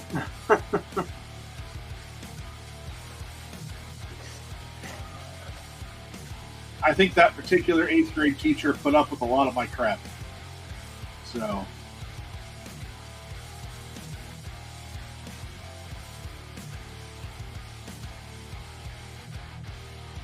I was not a good student in middle school. Not at all. I think I was a pretty good student right up until high school, and people made me not a good student. People made it too easy for me to be a bad student. That's what they wanted, it seemed like. Well, that's one of those things that I've always, as a teacher, I see varying levels of ability, all the time. But then you get these classes, you get some groups that are like amazing, like just several really bright students. And then you get other groups, it's just like, there's not a single one of you that's, all that bright. And some of that I really think has to do with cohorts. Like, if you happen to be in a school full of people who take their academics more seriously, it will kind of motivate a lot of students to do better because they compare what they're doing with their peers. So if you have a bunch of academically gifted people all at once and they're all working, it influences the group, and the group does better. Just like, if you have a group that they're entitled to their good grades, and they tend to just goof off, and you have bad groups. And the bad part about that is you can't control any of it, or very little of it. So, like, you know, like I kind of knew the top people in my son's class, and then I would prefer my son hang out with the top people of his class versus the bottom people when I'm thinking about his academics, at least. Behavior-wise, that doesn't really matter. It's just academically. And I guess different groups behave, you know, if you're in a group that is naturally defiant, it declares you to be defiant. So there's that. But I'm amazed how much the group can really affect your education. And I don't think people discuss that enough. It's one of those things where they don't like to admit that might be true.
You know the tattoo that's on Storm Shadow's forearm and Snake Nope. Eyes' forearm? What? No. Well, that answers my second question.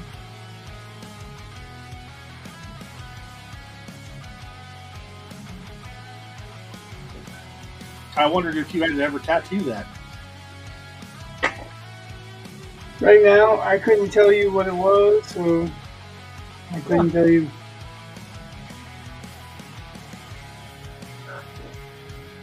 You say that like you're surprised. I've told you before, I didn't get into comics because of G.I. Joe, and G.I. Joe is not one of the 30 comics that I read regularly. That's fine. There are other people that did, but I wasn't really one of them. The tattoo Like, reveal was for actually me- kind of... Snake Eyes was a toy. I mean, it was cartoon, but it was a toy. Well, I can remember in the comics where they go through, they reveal that he has the same tattoo as Storm Shadow. Well, that was big. Oh, how is that? And then they had to explain how that all worked out and stuff. But it was like the first, I think that's my first tattoo I ever saw, because I think at the time I thought, oh, when I'm an adult, I'm going to get one of these. And now I'm like, oh, that would be incredibly not the best idea. I don't want to offend anyone who has that tattoo, because I am sure there are people with that tattoo. Oh, I'm sure. Because That's there are kinda- people that really love G.I. Joe, obviously, but I was never a big G.I. Joe fan. Like, for me, it was a cartoon, and it was something that you watched, Yeah. among a whole bunch of other things that I watched. Matter of fact, it was kind of the butt of a joke. And knowing is half the battle, you know? Oh, yeah. The comic book was a tad bit more violent. Oh yeah, I know. I mean, comic books are not the same as fucking Saturday cartoons or whatever, but Yeah. G.I. Joe, like that's what it was for me. I didn't read the comic book because I wasn't interested enough from the cartoon. Now, if they had a Thundar comic book, I would probably been right there buying it religiously.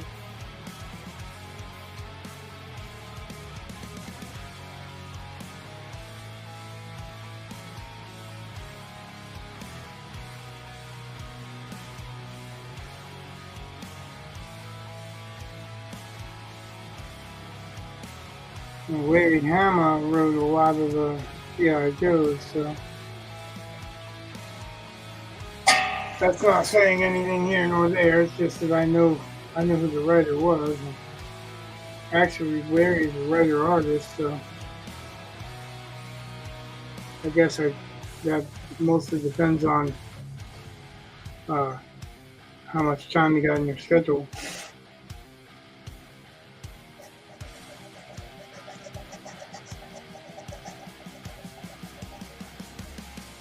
Larry Hama also was in the movie Warrior. Oh, yeah? Yeah, he's one of the baseball gangsters. That's a movie that could be updated and redone. I don't even know if they have, credit. They credit him as Larry Hama, but I've seen pictures of it, and I've read something that he was talking about it in.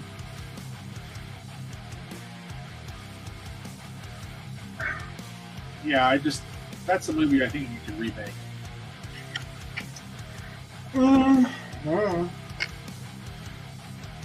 It's one of those movies like, what the hell was the movie with the cars and Frankenstein and Cars and Frankenstein. Yeah, it was Death Race 2000. Oh, yeah, okay, yeah. Like those movies, like take them or leave them. They're not great. It's like Escape from New York, Escape from LA. Like they didn't need to make Escape from LA. Escape from New York was the point, right? Yeah, but it's could they update it? Yeah, they can update it. But do they need to update it? Nah, they can move on with something else. Really. I mean, Warriors at the time, that was kind of a cool movie, but it was like playing off the martial art movie, basically martial art movie plot, where it's fighting up to the next level. Oh yeah, because it was just to get back. That's the whole thing, was to get back to their territory. right. Wasn't really a super complex plot, or No. wasn't necessarily even a very memorable plot. It was cool if you look at it from, you take an action movie and make it kind of a horror movie. Like you could probably make a really fucked up horror movie out of it. But like in the late 70s, early 80s, it was much more believable that the streets were literally going to be run by gangs after 9 o'clock. Like it's not as believable these days, even though there's enough bullshit that goes on. The social interaction on the streets at that time period versus nowadays is way different too. Kind of like if you watch Commando or any of those movies, the earlier Schwarzenegger movies, right? You had all this action. It was in shopping malls. Nobody's in a shopping mall these days. Sure. Like the last time I was in a shopping mall, it was basically Bed Bath and Beyond in two levels, or it was like 4 to 6 corners of different shoe stores and girls' clothing outlets with a hot tub place here and a tattoo shop is in the mall there now. But Oh my god! The other day, my son was talking about. He goes, wouldn't it be cool if like there was like these places you could go that would like have stores in it, and like you could like go to all these different stores without ever going outside. And I was like, and like it could have like this place with like different restaurants all in it, and they call it like the food. was he being facetious or did he? He just, yeah, he was being straight up serious. So we just started making fun of him because that's what a loving family does. And, like, yeah, it's called a mall. It used to be called a shopping mall, but nowadays they call that Amazon. So our house is amazingly old, right? Not like godly old, but I mean, just it's old. It's over 100 years. And See, I like that. That's a selling point for me. the bedroom door on our bedroom, I don't know what was going on here before we bought the house, but it's got several the locks that you kind of you lift a little handle, slide it over, but then slide it back down, that kind of lock. Oh, yeah. It's got a couple of those on both sides. Only one of them actually works, and there is no doorknob. And the part of the frame that would latch and close the door if it had a doorknob has been broken. And since it has the latch, we've never fixed it. But I was beginning to think I needed to go fix it because we had a cat that kept pushing her way in, and I was annoyed. And so I called my boys into the room and I said, I think we should try to fix this door. I think we can handle this just fine. Had a couple ideas, and my son starts describing the lock that's already on it and suggesting that's what we do. And my other son walked up. He's like, "You mean this lock that's already here?" He goes, "Oh, so it's already fixed?" I'm just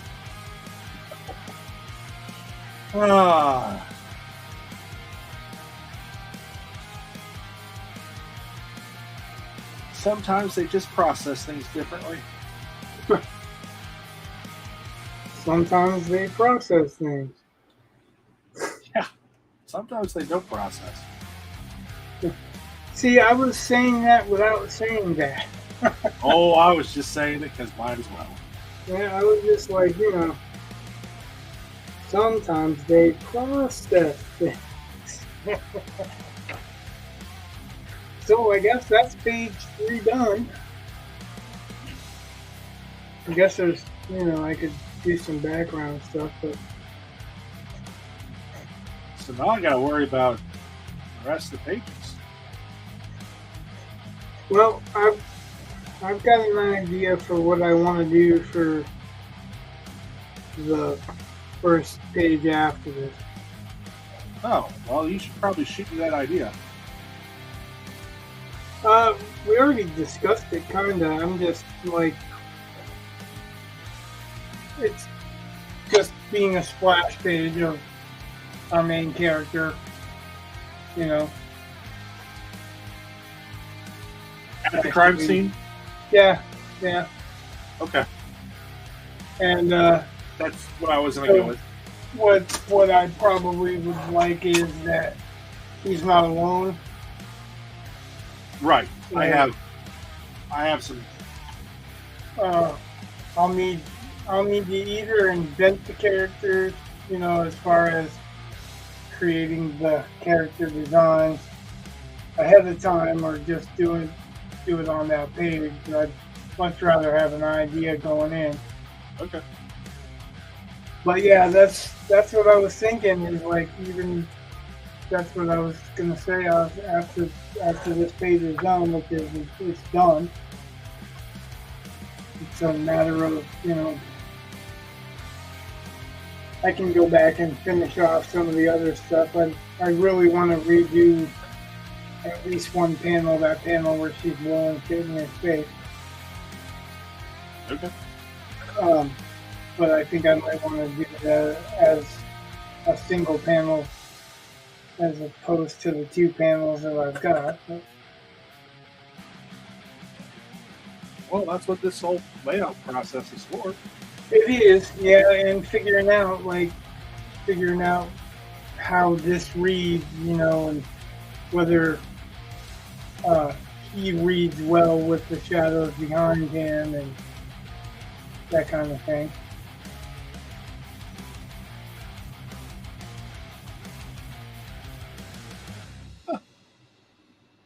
It's a lot easier to see it on my big screen. Oh, I'm sure. But when I look at my big screen, I look like, I don't know, I don't like the way I look. So I hide myself. You're looking at the wrong thing on your big screen. Well, it's just, I have to look up, and I'm not looking at the camera. So then it's, anyway. Yeah, I think that's a small matter.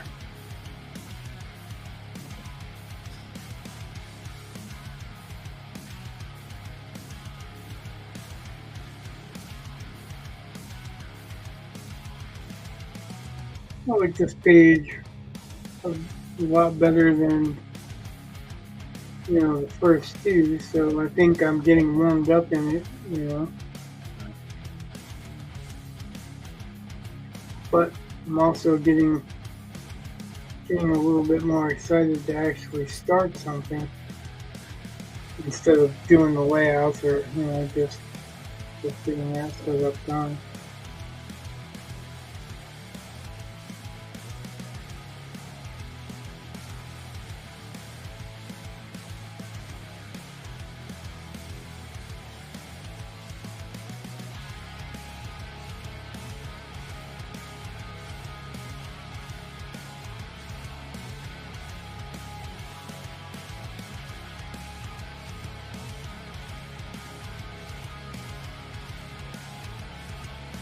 Sometimes I'm getting ready to start the stream and I'm kind of like, I don't know what I'm doing, I don't know for sure.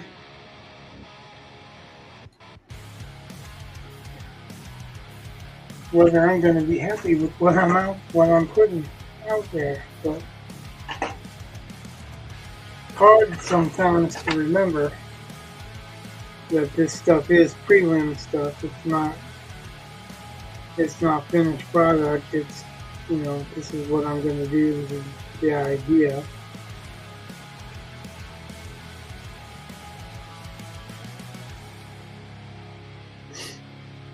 Cool.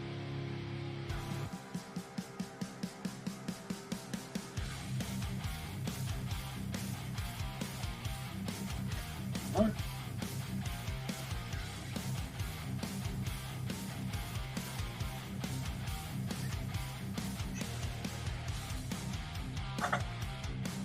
It's 14 panels and 3 pages.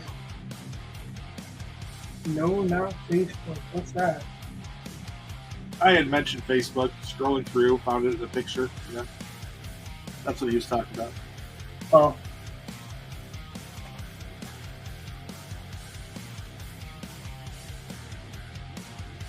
Well, so yeah, that's my thinking is introduce the main character next. And so is he going to be a part of the team, you think? Or is it just going to be like the person hiring him and... For right now, I think he should remain independent. If the book gets big enough, we can add stuff in. But I'm kind of thinking keep it pretty straightforward and simple on this first one. Just because it's our first one. Like, I'm trying to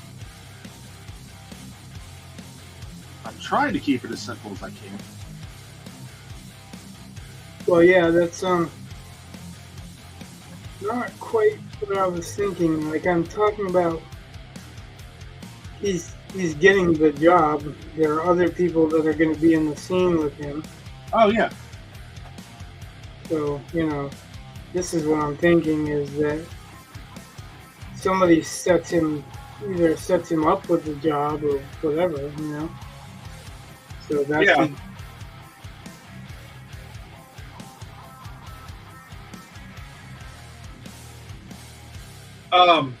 Maybe that's misleading, but that's not what I was thinking. I wasn't thinking like a shepherd or whatever. I was thinking Okay. who I else get what you're is going to saying. be who else is going to be in the picture, and what degree of importance do they have? I would have to look at that brain dump I gave you a long time ago, just so I know what the heck I'm talking about. I mean, I know what I'm talking about, but I haven't. I put some things already in there, because and part of me, yeah, I'll try to send you over, especially if it's just that one page. But I want to give you a little bit more than that, so you kind of know where I'm heading. Yeah, I mean that's fine. I'm just thinking, I wanna play around with a page because it's basically another poster size Okay. picture. I know there have to be people who are identifiable as being part of the Blood Guild somewhere. Okay, so the Blood Guild's hiring him. Let's just say they're there, and they're not like. I'm going to tell you right now that I'll try to write something up tomorrow and send it over as soon as I get it done. But in my head, I know that like there are Blood Guild members that are there, and I figure there are cops. And he's kind of hired as a specialist. So, I mean, you can have looky-loos in the background if you want. I don't know how you want to structure the picture. Yeah, that's not what I was talking about, but Well, you want to know. like, yeah, just like who's going to be in the picture of importance. Right. So,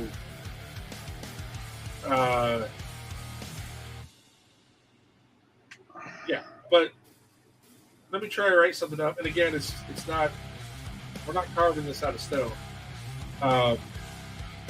Even like on this, like the thing, that's not exactly how I scripted it, and I don't have a problem with any of that. Like I'm glad that you are doing what you do. I'm condensing a little bit of it, but it's the same stuff in there. It's just not necessarily Right. So like I've condensed these two panels and these two panels instead of having. I think this was actually 3 panels, and I thought, well, really, you can have this and this in the same panel, Okay. and it gives you the idea of what's going on. hey, that's where I figure your prowess really. Like I put what I think, and Yeah, that's how we're working together. But yeah, I mean, like so for the splash pages, I was just thinking in the splash page that I'm going to do mainly.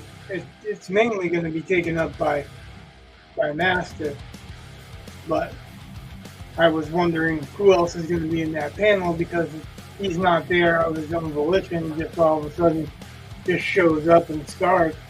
Like so, we would have you're talking about someone who's directing him, someone who's having some kind of dialogue with him. You know what I mean?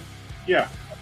And then I'll have there'll be room to have dialogue, but so if it's gonna be the Blood Guild having a dialogue with him, like cops can be standing around, but I don't think the cops would be directly involved with him and his business, right? It sounds to me like the idea is that this is more of a private business affair, and that the police are more. They are like more liberally used, so they're less in every single thing, only in the things that they need to be. Almost like privatization of law enforcement, but not really. But not really. Like, but this would be a more corporate thing than. Actually, that kind of feels like cyberpunk-ish, but I just think for the story to take place the way the story is going to take place there, and the way that we were talking about how world is established so far, is that you're not going to have an overabundance of patrol cops. You might have an armed force or whatever, but unless we're diverging again, I don't think so. That's something we need. I think we're pretty close to where we should be. Yeah, I think we need to keep checks and balances between us on that, because my mind is going to go off into one direction and yours is going to go off in another direction in the interim anyway, so we just need to be able to get together and make sure that we're on the same page as we go forward. I don't want to be thinking it's a certain way and you're thinking it's a different certain way.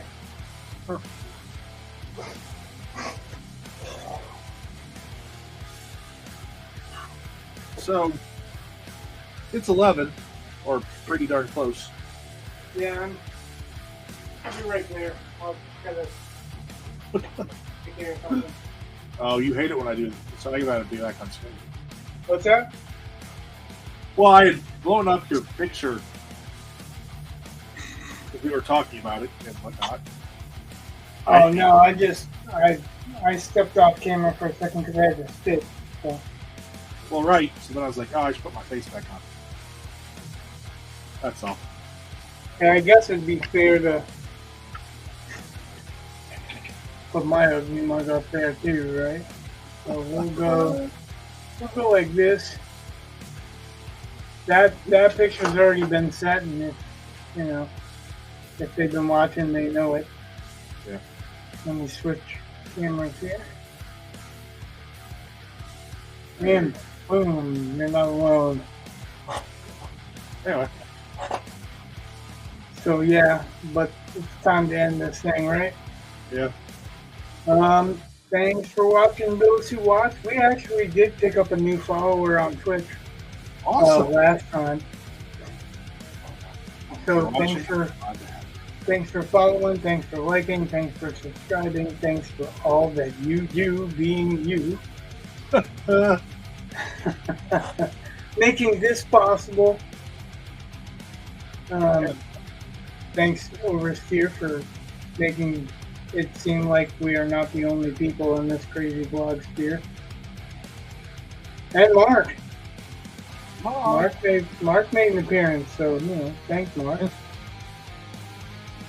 And yeah, so that's it for tonight. Good night. God bless. Much love. Peace.